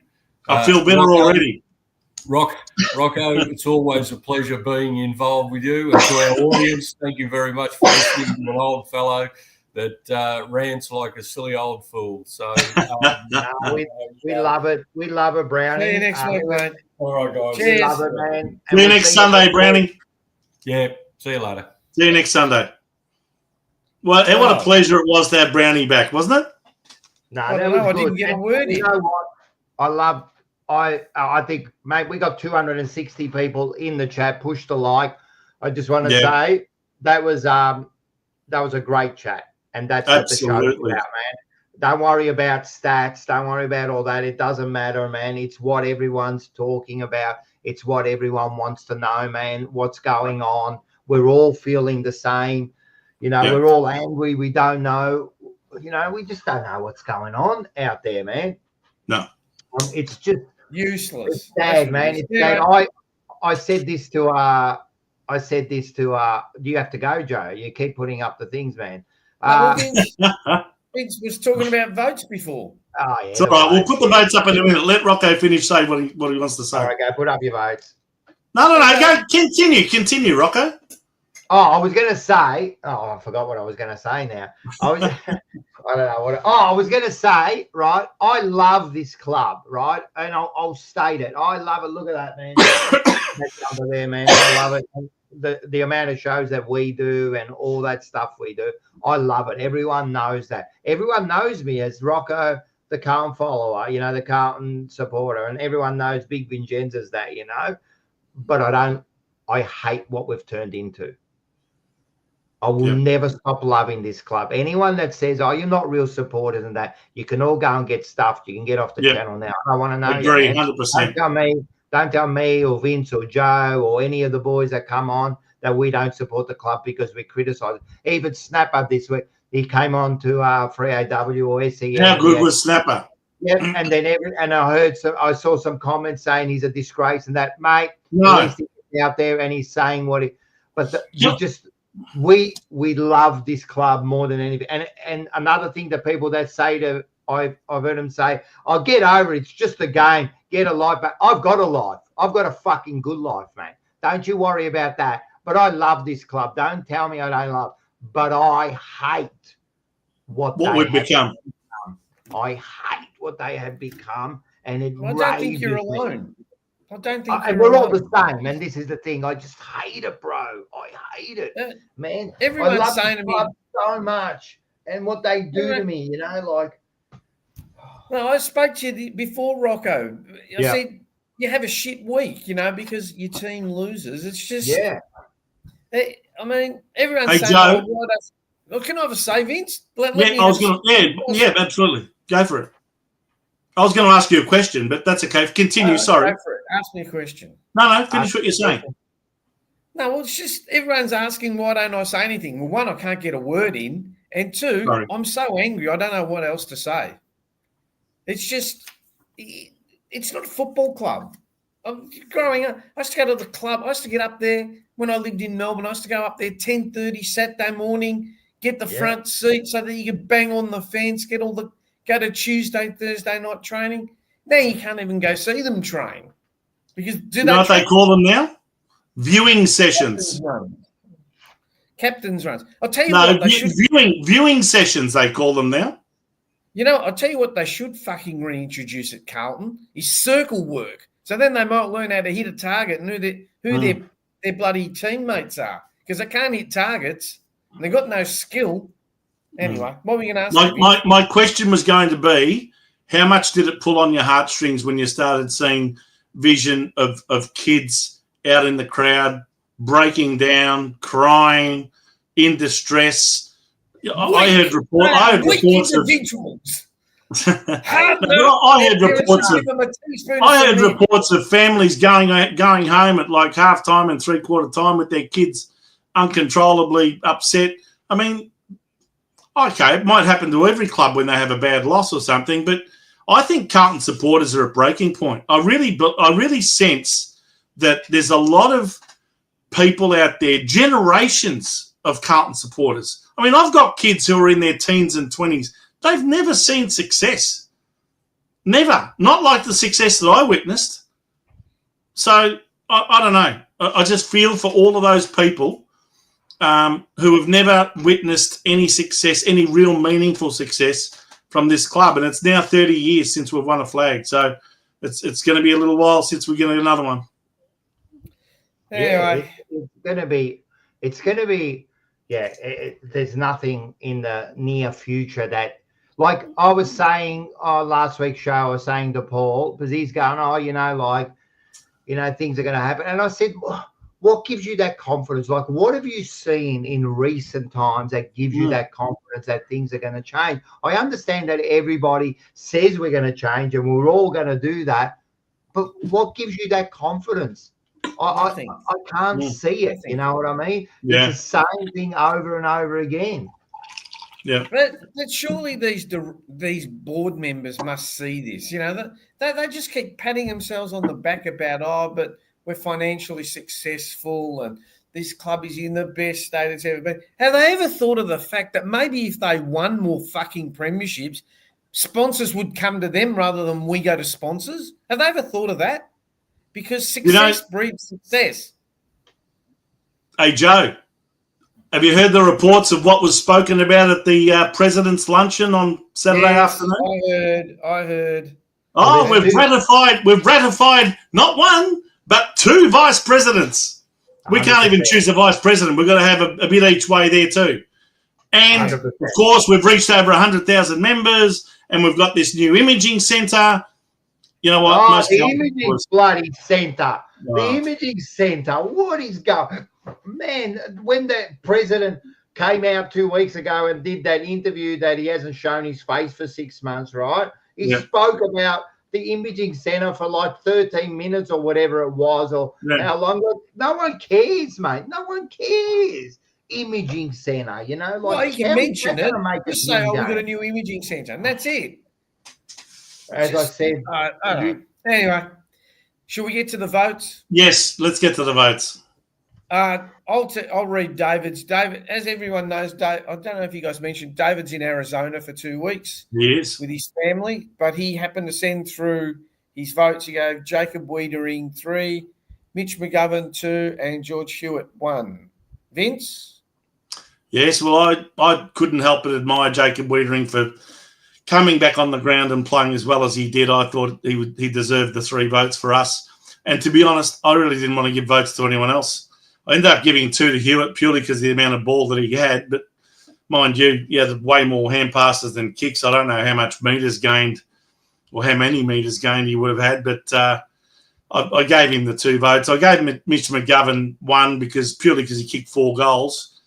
But, I think the thing that sums up Mitch McGovern is the first goal that he kicked in the first quarter. I mean, he takes a mark. He's only 15, 20 metres out, and he goes to play on and gets the kick smothered. The ball luckily goes back into his hands, and he ends up doing a left foot snap kick, and it goes through. I mean, that just sums up what a goose that bloke is. But anyway. Talking about Mitch McGovern, right? Did you see him in the last quarter? We're losing by 4 goals. He kicks a goal and he's celebrating like he won the game. As I said, other than Wiedering, probably, look, on reflection, I reckon Brownie might have got it right because I reckon Haynes played a pretty good game. And the one player who I've shaken my head and I'll be interested in Rocco's comments as well is Jack Silvani. That was an absolute shocker that he had yesterday, and that to me just summed up the overall mindset and attitude and approach to the game from the entire team. When you've got someone like Jack Silvani playing like that, you know you've got a big mindset problem right throughout that group, because he, if no one else, has really led from the front with his judgment, with his assuredness, with his ball in hand. When he kicks the ball, you've got all the confidence in the world, but he had an absolute stinker of a game yesterday. Anyway, I won't talk about that anymore. What about you, Joe? Give us your votes, Joe, and then I want to say something. I gave George Hewitt 3. I thought he tried all day. Wiedering 2, and Mitch McGovern 1 only because he kicked the goals, but 4 goals. no other reason. Go on, Rock. What were you going to say? Do you want to give votes, Rock, or are you going to have a say? Look, I don't know how I'm going to give 5 votes for Tuesday, but look, they would have been in there somewhere. Who else? You're right. It's very hard to give votes. It was pretty pathetic. Even if someone played, I mean, Motlop, when he came on, actually looked like he was okay. But then he played 1 quarter. Yeah, I know, but at least he tried. You know what I mean? Yeah. I mean, McGovern's got to get in there. Wiedering for coming back on. The midfield was pathetic. Maybe Pitts did okay. But anyway, listen, I've made an executive decision on this show, right? Because I had someone say, can you please get me on? Because I want to give a young person's point of view. And if you don't mind, can we get him on? This is a first. This is a very first for Blue Sunday. All right, let's get that. Yeah, let's move all that out, and we'll get. This is going to be, and here he is, the big Sebba. Sebba, you're a champion. How are we all, Vince? Good to see you, mate. Bangkok Joe, love the. Hey, listen, just before you start, Scotty Tompkins reckons he gave you $20, which you've now donated to us tonight. I've dipped into my brother's bank account for this. If anyone's wondering, this is Michael Sebastiani, and this is Marcelo Sebastiani's better-looking brother. Of course, Mars, as you all know, is on the Jumper Punch with Rocco and his cousin Paul Sebastiani every Tuesday night. So if you're wondering what Rocco's votes are, make sure you tune in on Tuesday night. But yeah, it's great to have you on, mate. What do you got to say? Great to be on here. I just what a disgrace we are. What an absolute disgrace we are. I was saying to Rocco to get me on. From a young fan's point of view, and you said it before. You've got kids. How old are you, by the way? Do you mind sharing that with us? Well, I'm 24, and I've supported Carlton all my life. There was no ifs, buts, or maybes. I had the choice. My dad had the choice to go for Geelong because his dad went for Geelong. And wouldn't I have loved to be a Geelong supporter? But as a 24-year-old, then mind you, I've gone to every game I can think of. I've watched games across the globe in Europe while I've been at a music festival in the tent, sitting there watching the games. So no one can say that people like me or all you guys don't devote any time for this club, because the club is a lifestyle for us. Yes. You know what I mean? Part of our lives. Exactly. And to sit through the shit that I've had to endure as a supporter, mind you, that's everyone. I had to endure. It's getting to the point where I don't want to go. And people say, "Oh, why do you go?" Or you have the choice not to go. No, I don't have the choice. It's muscle memory now to wake up on the Saturday, the Sunday, to wake up and go, "Fuck, I've got to go." You know what I mean? But now, even I was sitting with Rocco's son Dylan, because obviously we all sit next to each other. Me and Dylan looking at each other, how much we hate it. Dylan's sitting there saying to me, "I hate this." I hate this. That's so sad to hear. It really is.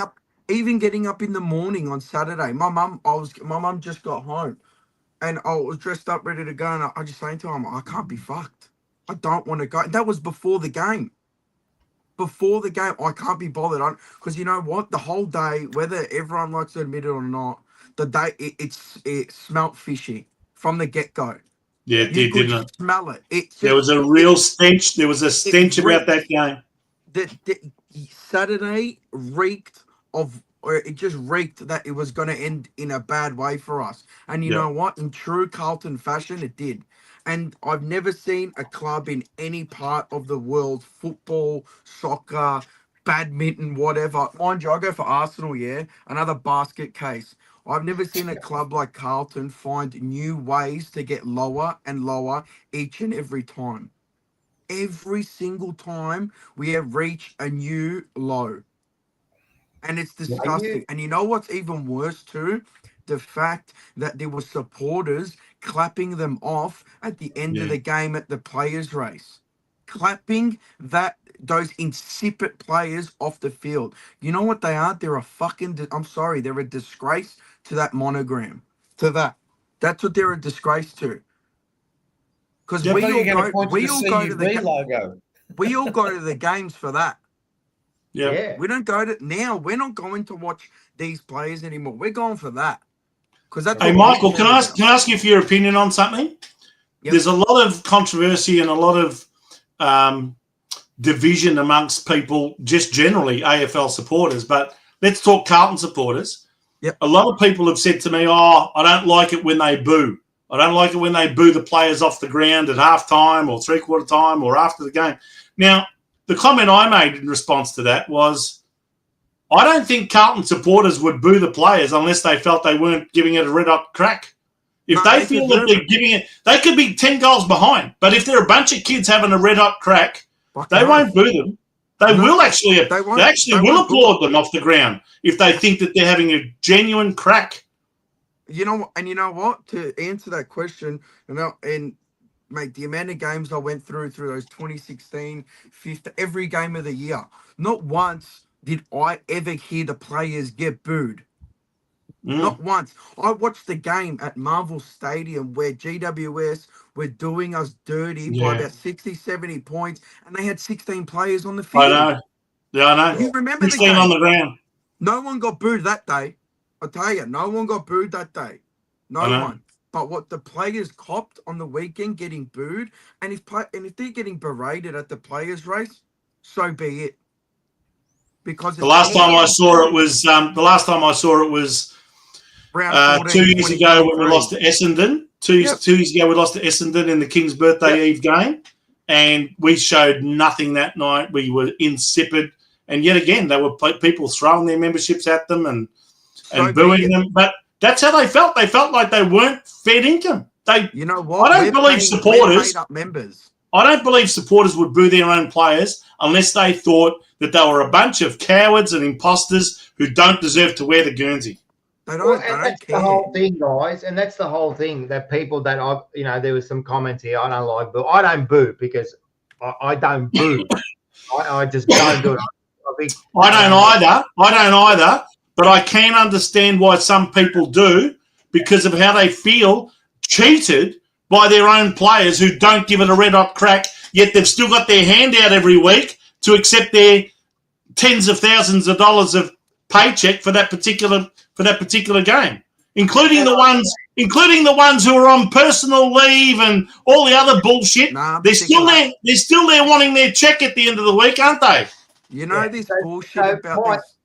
So my thing is that I don't boo, but like I do, like I do my shows. I like that's how I express myself, and that's fair enough. But anyone else that boos, and the reason we do this, guys, anyone out there that listening and go, you guys are too negative, and that the reason we do this is because of the jumper. Yeah. And if you represent, now I'll give you an example, right? If you're in my family and you represent me badly, if you give the Stagniti name a bad name, I'm going to fucking boo you, right? And it's the same with this club. If you represent, you're not representing what this Carlton Football Club is. Don't be fooled, Sebba. This is not the Carlton Football Club. Trust me. We did 100. To me, it is. I know that's what you're seeing. But this is 150 years of we built a reputation. We built a standard. And in the last 20 years, they're tearing it down. I think it's already been destroyed. Football club. It's just been destroyed. I don't think that there's no such those 140 years or 100 because it was 160 years last year. Yeah. The 140 years prior to 2000. Yeah. Everything past that, these past 25 years, it's all been destroyed. It's teared down. Yep. And you know why, Michael? Do you know why? Do you know why? Because the club that we love, with that monogram that we love, has been hijacked. It has. 4 years ago, people accused me, you're destabilizing the club. You're being disruptive. You're being a disunited force. All this sort of bullshit. Why are you destroying the club? No, I was defending the club. Because what I took on were the imposters who are the, if you like, the puppet masters who preside over the club, who have the honour and the privilege that they don't respect, and in fact, not only don't they respect it, they abuse it to the point where they want to control it forever because they think it's theirs. Make no mistake, these people think that the club is theirs to control, theirs to make money out of, theirs to do what they want with. And until we take back our club from the people who hijacked it 25 years ago, we will never change. I'm calling upon whoever's got the energy to do this, because my days are over with this. My health won't even allow it. But what we need is some genuine football people who care about this club, want to take this club forward for all the right reasons, to get together, form a ticket, and challenge the crap out of this false group of imposters that we call our board of directors. There's even a director who gets paid hundreds of thousands of dollars a year. It's fucked. And wouldn't be the director unless he was paid to be there. And he's the one director who is in fact in charge of the football area. What does that tell you? This club has become weak, woke, and now the laughing stock of the AFL, and it hurts like hell for people like Rocco and Joe who grew up like I did, loving and respecting and honouring this football club and its logo and all of the people that were involved in it. It's just become something that we just do not recognise anymore. You know what's another thing too, Vince? And I'll give you this, yeah? And my dad was a staunch Carlton supporter. Staunch. Went to all the grand finals he could. Memberships. Took me to the games every single day. Used to have their legends. They're in the legend stand right in Princess Park. My dad had been to a game since I think it was Jack Silvani's debut. Hasn't been to a game since then, and used to go week in, week out for 30 plus years. I called him on Friday night and I said, because I knew there was going to be no one there, and I always ask him, like, do you want to come to the game? You know what his words were? I'd rather stay in bed and sleep. Sad. That's sad, man. That's sad. That's sad. And that's coming from him. And I called it. He calls me after the games. The messages I get from him, he calls me, and my first words were to him. Now I understand why you don't come to the games anymore. Why he doesn't love the club anymore. Even he says to me, "What's this orange bullshit?" Yeah. And I'm saying it in the chat. I'm sorry, but I don't need some degenerate football player to tell me how to respect a fucking woman or to respect anyone. If you don't know how to do those basic things, then you're a degen yourself. But that's all the club. That's all the club seems to be focused on. All of these social justice causes. Do we see? And as much as it makes me sick, do we see Collingwood doing this shit? No. No one. Nowhere near to the same extent. Not even close. I was speaking to it keeps popping up. I was speaking to one of my mates yesterday, and he's a Richmond supporter, right? And even he was saying to me, "Fuck, it'd be beautiful to be a Collingwood supporter right now, sitting top of the ladder and watching your fierce arch rival down in the doldrums once again for the billionth time in 25 years." Yep. That's coming from a Richmond supporter. He said he was telling me he feels bad for us. Yep. A Richmond supporter feeling bad for us. You know, Sebba, you're right. Now they're not even stirring us anymore. No. Because they feel sorry for us. They feel sorry. Yeah, they're feeling sorry for us. Yeah. How can you feel sorry for the Carlton Football Club? It's actually sad. And now I'm getting blokes going, "It's okay." What do you mean it's okay? Like, I can't believe you're talking to me like that. But that's what they've done. We're going to ask Sebba a question because you're the young snapper in this group. What do you want from them? What do you want from the Carlton Football Club? Let's be serious. If they're going to ask you, what do you want? What do you want from us? Like, seriously. From the players or the club? And forget about saying like premierships. That's what ultimately we want. But What do you want? When you go and see the Carlton Football Club on a weekend, what do you want? It's actually a difficult question to answer, because what I've wanted in the past, they'll only show it for half a season and revert back. Can I say what I want then? Go for it, Rocco. I want to be proud. When I watch the Carlton Football Club, I want to walk away proud. When someone asks me, who do you follow? I want to say it proudly that I follow Carlton. It's just like your family. I want to be proud of my kids. That's all that matters. It doesn't matter what they do. It doesn't matter if we lose, right? What matters is in the way you lose, right? Correct. I want to be proud when I walk away from that game. And I don't want to be embarrassed to wear this. Recent years, I haven't been proud of this club. I don't want to be embarrassed walking out of a fucking venue because I'm wearing this. Do you know what I find myself saying when people talk to me about football and I tell them I'm a Carlton supporter?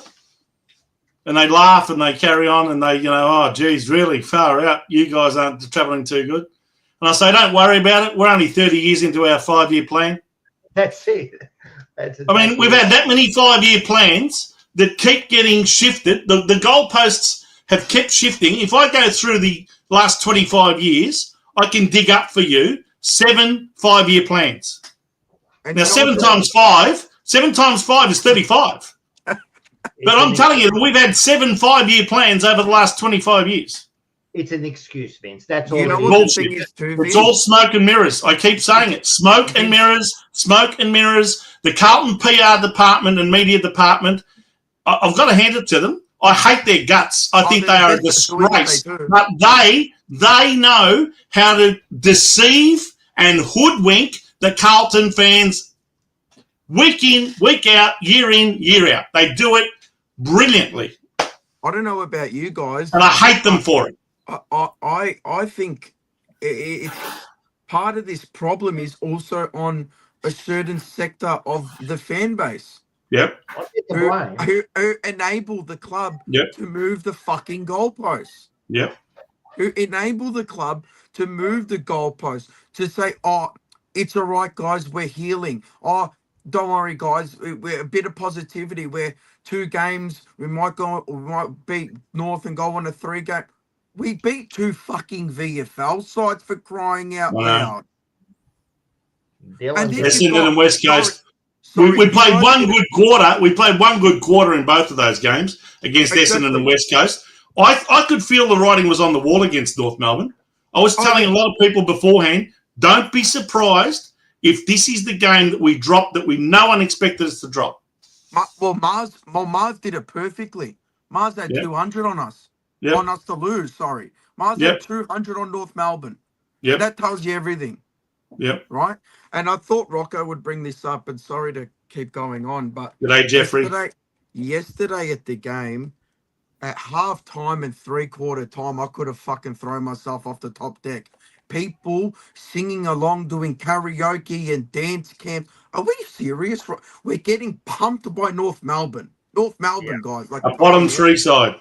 And mind you, North Melbourne aren't a shit football club. Let's be real. They've won a premiership more recently than us. They played in a prelim in when was it, 2017 or where the fuck it was. But we're getting pumped by North fucking Melbourne, and you've got our fans dancing and singing, and people in the fucking cheer squad doing it too. For crying out loud. I know. I was going to bring it up on Tuesday. Yeah, well, nothing beats a good dance at the footy. But Joe, why don't we have Kiss Cam here? Let's get Kiss Cam. Cam. You know what it is, Joe? It should be like a moving kind of obstacle like this show a little bit, right? Read the room, right?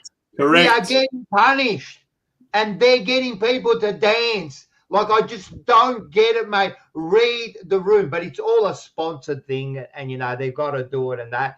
And they get everyone. And it actually made me sick. It actually made me sick to watch them dancing while we're hurting in the crowd. You know what I mean? Hey, it rubs salt into the wound. It really, really does. almost as much as kicking 5-0 in the last quarter rubbed salt into the wound. Can I ask something of Joe? Hey, you got a few lovers in that chat there. They all want to hear you talk. I don't know if they're your friends from Thailand who you spend time with, but there's one or two that keep saying, "Oh, let's hear Joe." No one wants to hear Joe talk. Shut up, Rocco. Now, hang on. I've got to come to my colleague's defence here. He's been very patient. Hang on. I've got revenge.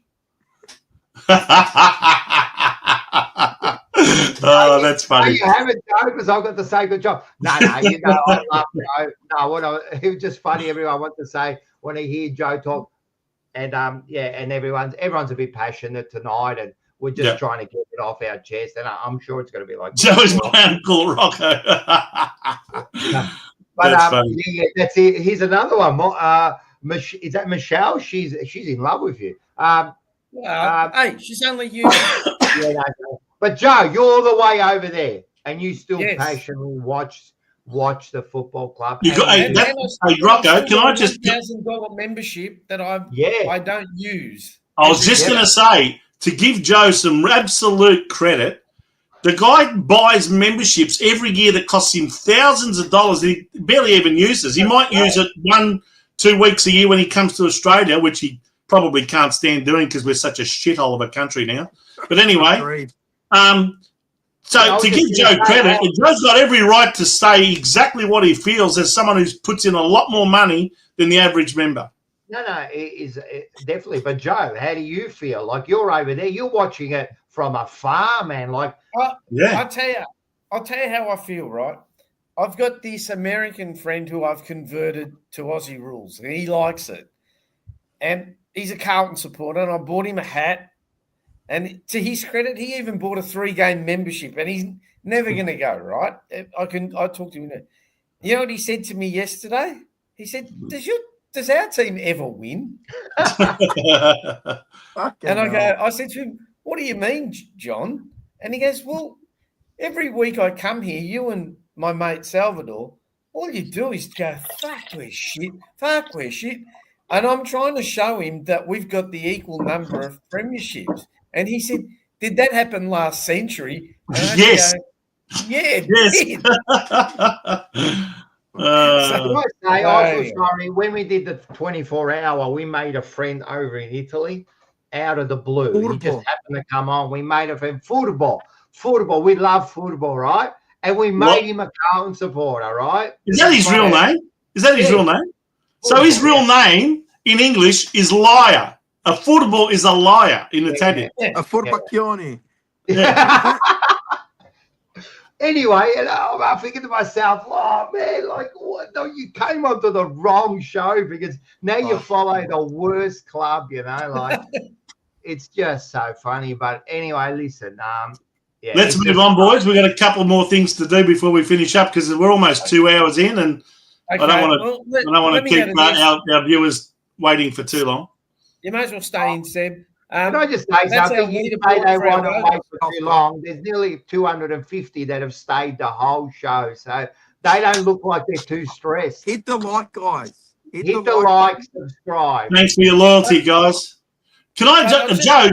By the way, we had a comment after last week's show that the leaderboard was inaccurate. Have you double checked that at all by chance? Yes, I've double, triple checked it. Okay, righto. I must admit, I'm really surprised that Patrick Grips is up the top. I know. Yeah, so am I, but he is. Okay, and as you know, every week we have. Whoops, what did I do? Every week we have. What's going on here? Every week we have. David Rhys-Jones gives us a Spirit of Carlton award, right? Yes, he does. And this week's the award goes to. Wait for it. No one. Correct. David Rhys-Jones said no one deserves a Spirit of Carlton award. So there he did. Go. I can vouch for that. He texted me his votes and he said even those blokes probably didn't deserve it, but Spirit of Carlton, there's not one player that he felt deserved the. Can I just Spirit of say, Carlton if award. I could have spoken to him, I would have said, you would have had to give it to Wiedering for coming back on. Well, he gave him his 3 votes. You see, he normally gives the Spirit of Carlton award to someone that's not in the votes. Yeah, I know. I'm just saying that was a monster effort. I reckon Haynes might have been worthy of it, but anyway. Yeah. Hey, Paz, hit me up privately, and I'm more than happy to give you recommendations for Bangkok. Good on you, Paz. And Paz loves you because he keeps asking for you. I don't know, man. There's something fishy going on there. 3 votes to Uncle Joe. You just keep talking about Joe. He loves Uncle Joe, man. Hey, Sebba, seeing we've been doing votes, just very quickly, off the top of your head, who's your 3, 2, and 1 for yesterday's game? Fuck me dead. It's a struggle, isn't it? I'll give Wiedering 1. I'd give Ollie Hollins 2 because even though he turned it over, you could generally see he was trying. He's trying, yeah. And Jesus Christ, 3. Captain Carlton. 3. The sick in the head supporters that stayed there. Yeah, till the end. Fair enough. Righto, let's move on. Let's go. So next week, I don't mean to be rude, but I've got to go in 15 minutes. So yeah, all right. Well, we finished in 5. I'm here. We don't need you, Joe. I'm here. I know. So next week, and the presentation's in there. So next week, Port Adelaide, Carlton. It's only 4 days away. Yeah. Yep. At Adelaide Oval. Adelaide Oval. I'll put it up. Get to the Sporting Globe to watch it. You know what's interesting? Make sure that it's in the links in the description. Get down to the Sporting Globe if you're around here At Northland. Yep, and we can watch it all together. If you can do 6 o'clock onwards. 6 o'clock onwards, Rob. Yeah, 6 o'clock onwards. Get your free tickets. It's just an indication so we know how many people are going to be there. But the tickets are free. Last week, again, there was like 20. There was about 30 people there. We're usually getting about 50. Come on, let's support it. Let's all get together. Be happy, be miserable together. Yeah. And by the way, this game last year was one where we probably unexpectedly went over there and for the first time ever beat an Adelaide side on the Adelaide Oval by beating Port Adelaide. So it'll be interesting to see whether it is anything like that this time around. Hey, Rocco, just tell people if they're going to Northland to bring their own machete. All right. Well, you got to bring your own machete. You got to make sure avoid all the cars driving through the shopping centre, and just in case, right?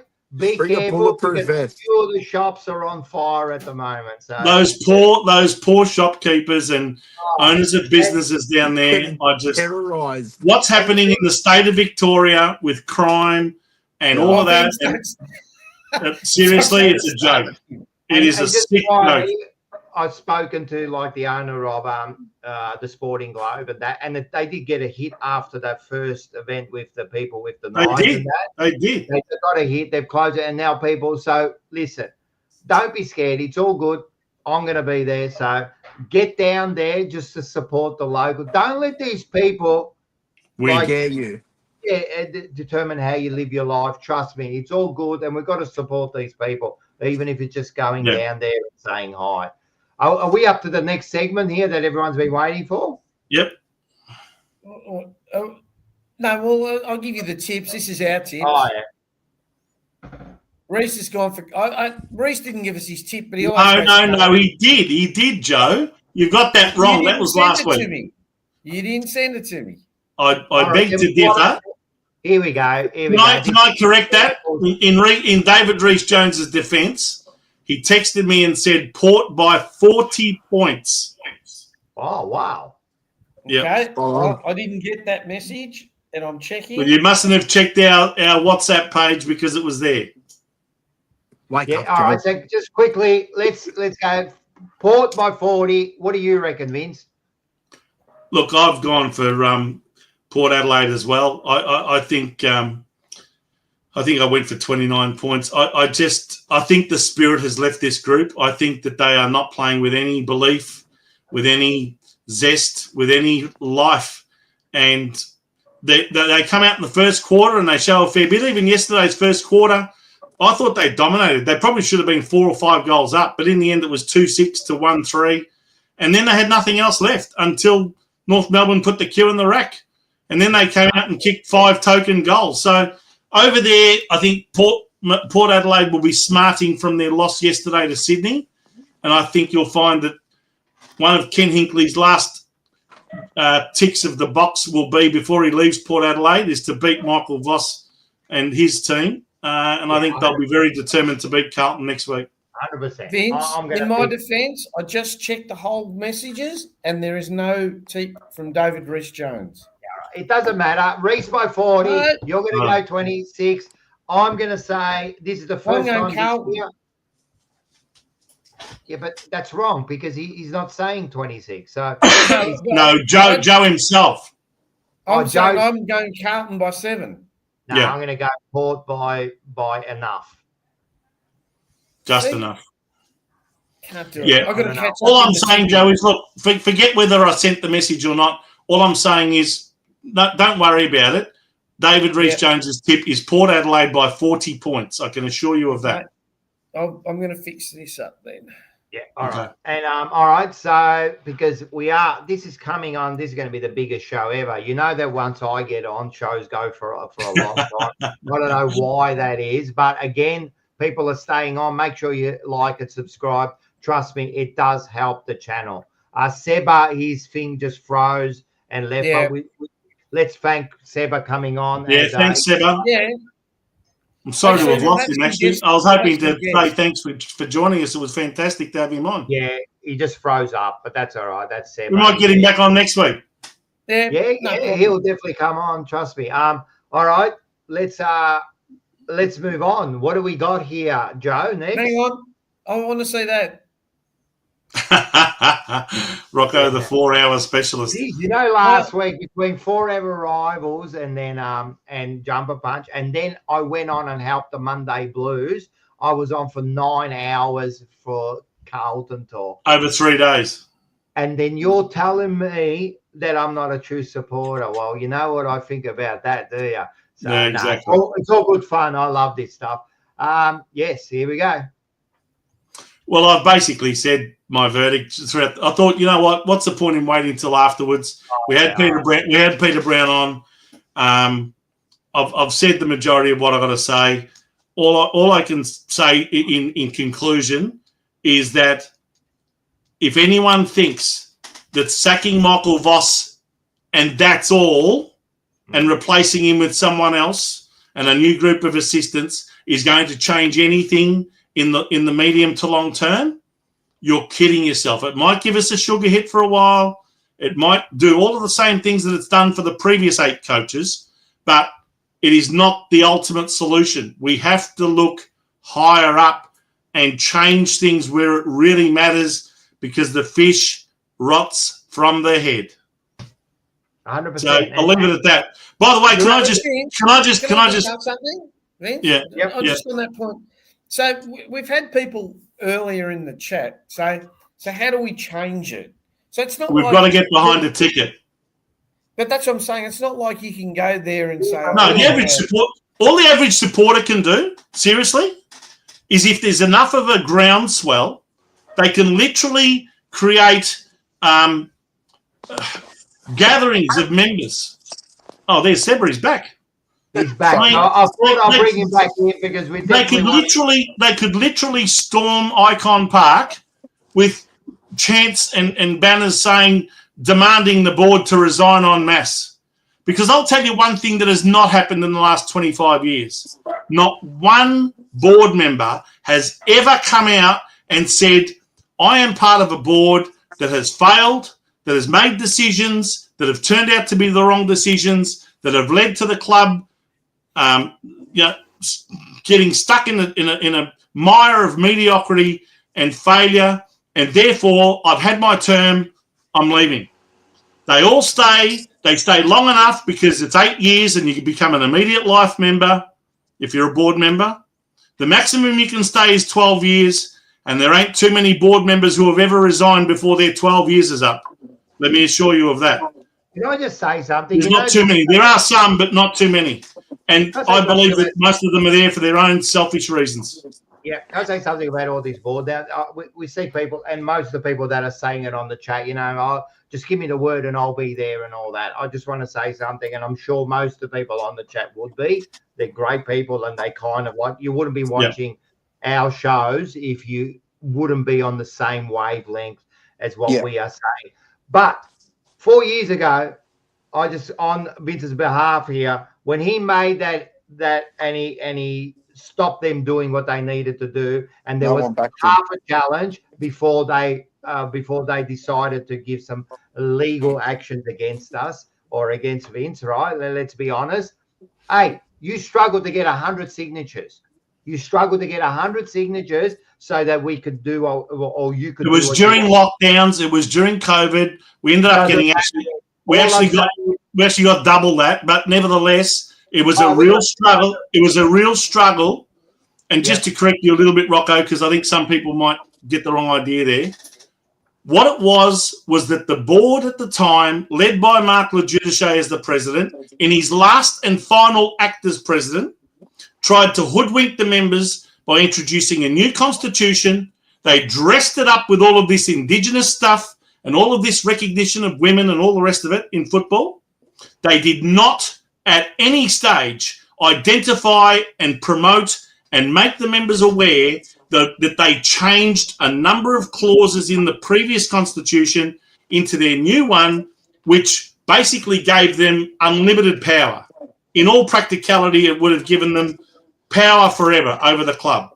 And what I did is I took on the board of directors and said, I'm not going to let you get away with this. I'm going to tell the world. And I went to the Herald Sun. They put it on the back page. I think it was something like Power Drunk Blues was the headline. And what I did was bring to the attention of the average Carlton member that their own board, that their own representatives on the board were trying to hijack the club away from them and trying to basically erode every last democratic right that they would have had to bring down the board if they weren't happy. Thankfully, there was enough pressure put on, enough bad media that Luke Sayers came to me and said, okay, you win. If we get rid of all these clauses, will you then allow the Constitution to pass? And I said, yep, no problems. Now, I did get a petition to challenge the board, which they never acknowledged and never gave us the extraordinary general meeting that I wanted. But when they agreed to remove those clauses from the Constitution, I said, okay, I'd rather avoid a lengthy and costly legal battle. If they take those clauses away, I'm happy that the Carlton members will retain their rights. And that's what ended up happening. It took about 6 months to do it, but they ended up backing down, and it was a massive, massive win for the Carlton members. So much so that if you don't want this board now, you still only need 100 signatures from voting members to bring about an extraordinary general meeting. Yes, and I just want to say, just everyone, just the amount of work this bloke did to get that up. If he hadn't done that, I want everyone to realize it. If he hadn't done that, like he said, we need 100 signatures now to get that extraordinary. You know what? By the way, just to enlighten all of our viewers, do you know what they wanted to change it to? They wanted to change it to 5. They wanted to change it to 5%. You're still in my line, Sorry. I was going to say this. What you did was you kept it at 100 votes. They wanted to do 5% of the vote of the 5% of the total membership. So that would have mean you would have had to get 5,000 signatures just to get a general meeting. I want everyone to sink that in. That's what they were proposing to do. 5,000, right? Like Eddie Murphy did in Beverly Hills Cop. Read my lips. 5,000.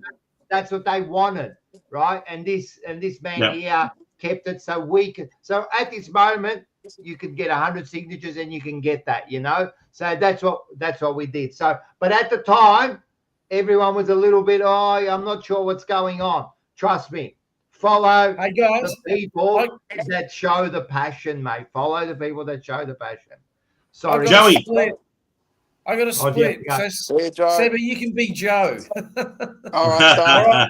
I'll talk to you Thanks, during the week. You're a star, mate. Well done, Joey. We'll see you next week. We won't be much longer anyway. You know what the thing is, too? You know what the thing is, too? I'm sure we do have some young viewers in here, right? Now, obviously, I know more. I know more about like the stuff that went on with Vince and stuff like that. I know how deep your roots are within or were within the Carlton Football Club, Vince. But for the young members that don't obviously know, the amount of work this man tomorrow up top of me has done for the club. The man up here, that what he has done, no fan that is of my age or younger or whatever will understand or even have an inkling of ever. So from me to you, I'm extremely grateful. And as Carlton fans, we're all indebted to you. So, thank you. And it's good to have you back because we do all fucking love you. Well, mate, I love you guys because I know you're just as passionate about the club as I am. I spent 25 years serving the club as a member of the Carltonians. 22 of those years on the committee and 8 years as president. And because of all of that work, which I did voluntarily, we raised millions of dollars for the football club. Yeah, 100%. And when I eventually... You're a life member, are you not? Well, yeah, when I eventually decided to hand, basically, say, call it quits, I've done my share. The CEO at the time, Stephen Trigg, felt it was deserved to at least nominate me for life membership. And in the end, that was approved. And, I can't believe that's, over 8 years ago that I was bestowed that amazing honour. And I didn't do it for that reason. But it's amazing. It's amazing how true the statement is. You only get out of something what you put in. And I put in a lot, but I got a lot of pleasure as well out of helping the club during some of its darkest days. I'm talking about, from 2000 to 2017. Yeah, that's when I got my life membership. I started off as a member in the Carltonians in 1995, and actually we won the Premiership that year in my first year as a Carltonian member. And I thought, how good's this? I've been waiting for one ever since. So anyway. We got Zach in the chat, and he said he recently, a uni assignment, he actually did a interview with me, and then he did one with you. And he yes. on how the I love Zach. Good on you, Zach. Yeah, Zach is a fantastic. Hey, Rocco. And also, can I just say quickly, before I forget, because I promised him I'd give him a big shout out, Anthony Ursini, who is a staunch Carlton member, and I know his sister Emma as well, who used to be a president of another coterie called the Blues Coterie many years ago. Again, the whole family, very staunch Carlton people, been giving to the club for years. Big shout out to Anthony and all of the people that he has actually made aware of our show, which is dozens and dozens of them who love to watch every week. So shout out to all of you guys. Thanks very much for your loyal support.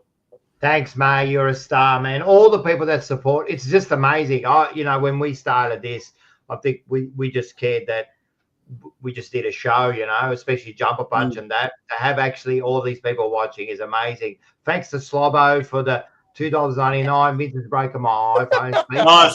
Sorry, Slobbo. Look, I have this problem that when I really get passionate and, especially when that's driven also by a frustration and an anger at what I'm seeing, I tend to shout rather than speak, and I apologize if I've broken your speakers, mate, and anyone else out there. We're Italian, mate. We're going to Some people don't like it, but we fucking love it. So this is a good show, but I like the Monday Blues better. You want to think something? I like the Monday Blues better too. I love those people. Make sure if you love the Jumper Punch, make sure you catch the Monday Blues. Andy, Carl, George, Amal, and Moose are bloody legends. And in the next 3 or 4 weeks, we're going to have a couple of them on our show. So it's going to be mate, they are stars.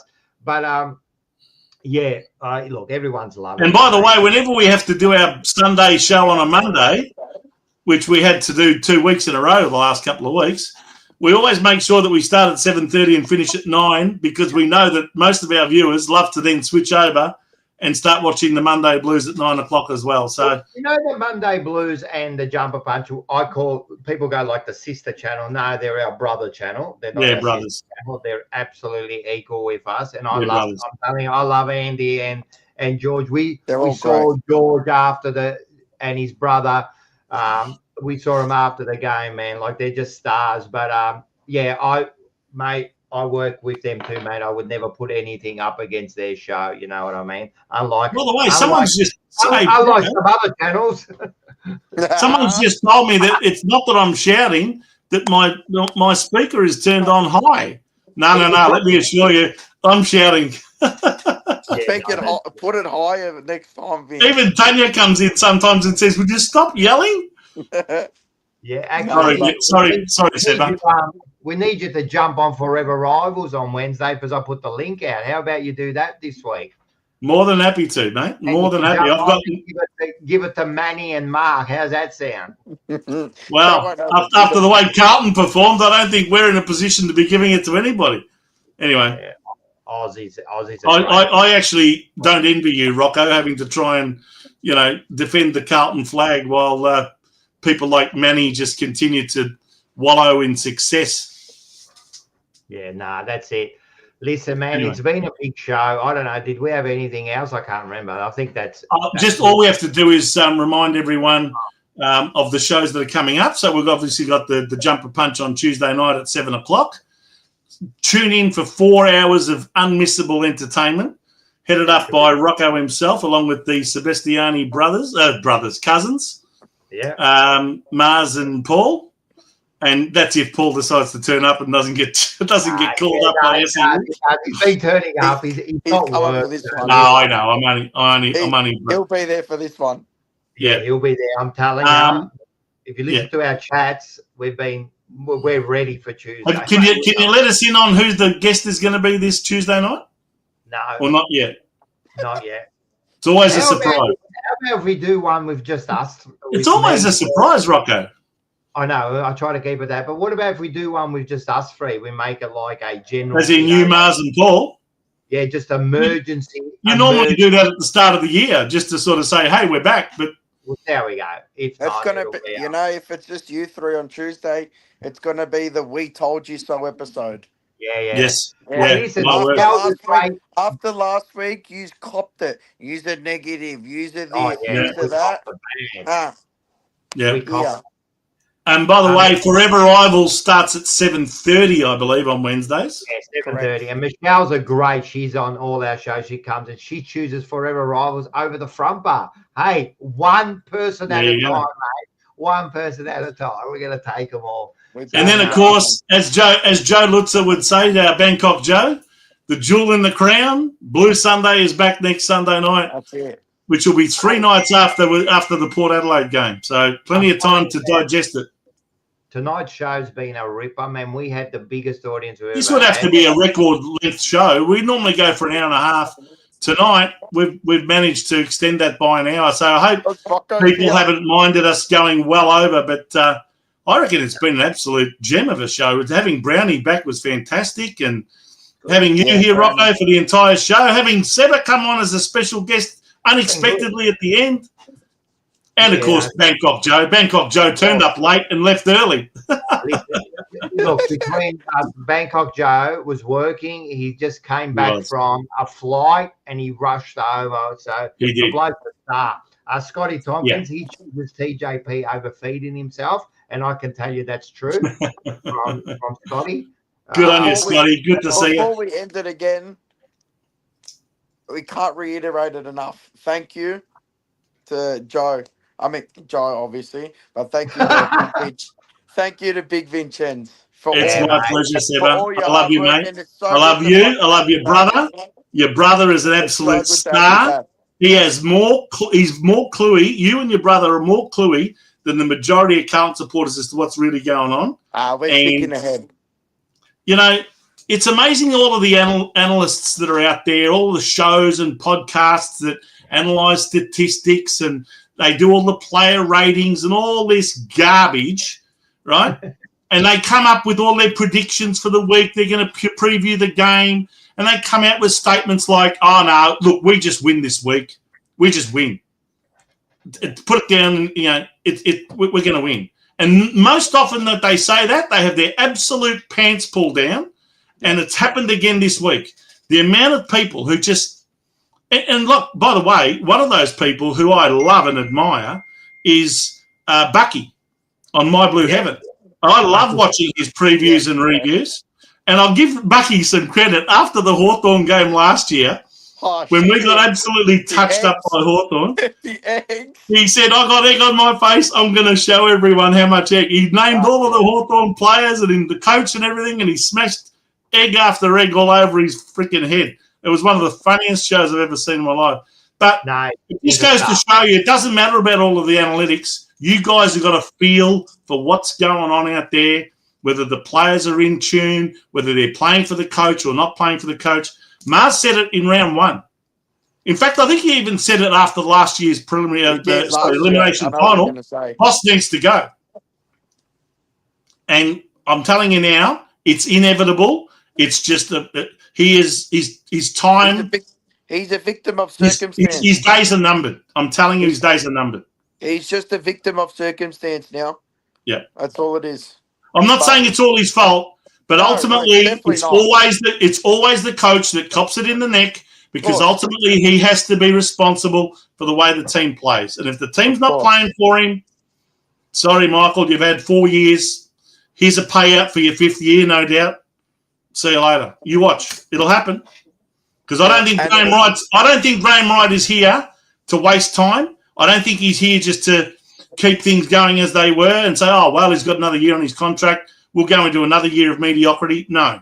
He's going to make changes. And one of those, I guarantee you, will be to replace the coach. And unfortunately, those big 4 players will have killed another coach. Yep. Yeah. They ought to hang their heads in shame, those boys. Cripps especially. He's not out. I'm sorry, but he's now in the crossfire. You know what? Look, don't get me wrong. I love Patrick Cripps. I love the way he has carried us on his shoulders for 10 years. Right? I know that. He's carried us on his shoulders for 10 years. He's not having a great year this year. But you know one thing I notice about Cripps that he doesn't do? He's not the sort of leader that gets in the faces of his teammates that I can see and really challenges them. These players need to be challenged. Correct. Not just, "Come on, boys, come on, get on my back and I'll carry you." I'm talking about Luke Hodge grabbing a player in the change rooms when he saw him take off his Hawthorn jumper and throw it on the ground, and he absolutely nailed him to the wall and said, "If I ever see you treat that Guernsey like that again, I'm going to fucking hit you so hard you're going to be in hospital." That's what I call leadership. Challenging people. Not just making them all feel warm and fuzzy. I'll tell you one thing that I noticed in the game yesterday, as pathetic as we were, and I challenge you to do this. Look over the entire replay of that game and count how many times players run past each other and tap each other on the bum, tap each other on the hand, high fives, low fives. What is going on? We've just conceded 6 goals in a row in the second quarter, and you guys are still high-fiving each other and tapping each other on the ass? Are you serious? Well, did you see, and Sebba, we were saying this, did you see him? Did you see Williams and McGovern celebrate those goals? Oh, ridiculous. What are you celebrating, bro, man? Hey, have some dignity, mate. Become like, I always bring up this man, become a Craig Bradley. Kick a goal, kick the first goal in the grand final. Straight back to the middle. Back and not say anything, mate. That's what you do. You know what I mean? Job hasn't been done yet. We've got to go back and get another one. No, you just been punishing, you're punching the air. I understand that, like, all right, I've kicked the goal, but move on, man. Don't start jumping on top of each other. Yeah. This just shows that they're not playing as a team because they're disgusted with that. But anyway, guys. Anyway, let's wrap it up, boys. It's been 2.5 hours. Yeah, we're going to wrap it up. Sebba, you are a star, and you're always welcome on the show whenever you want to come on. Thank you very much. Thank you very much. It's good to I get your appreciate it. Rocco, I can't thank you enough too for being here because you knew that Joe was going to be a bit late from his flight. So thanks, mate, for staying here for the whole 2.5 hours. I was thinking to myself, all right, I'm going to come on for like 10 minutes while Joe gets organised, and it's 2.5 hours. No, I love this, man, and I hope everyone enjoyed it. As I said, like, share. It does a lot to the channel if you just like and share and subscribe, man. It doesn't cost you anything. It's free, and it does help us a lot. You know, that's all we ask for. But everyone, thanks for jumping on. Thanks for the chat. It's been amazing tonight. Yeah, the the chat. chat's always good. It's been amazing. Loved it. We'll see you next week. I'm telling you, this bloke loves Joe. When's Joe back? I'm back now. We love everyone. Hey, thanks, guys. We'll see you next week. Let me get this ready before I go. We'll see you next week. Thanks, guys. And go the Mighty Blues. Go Blues.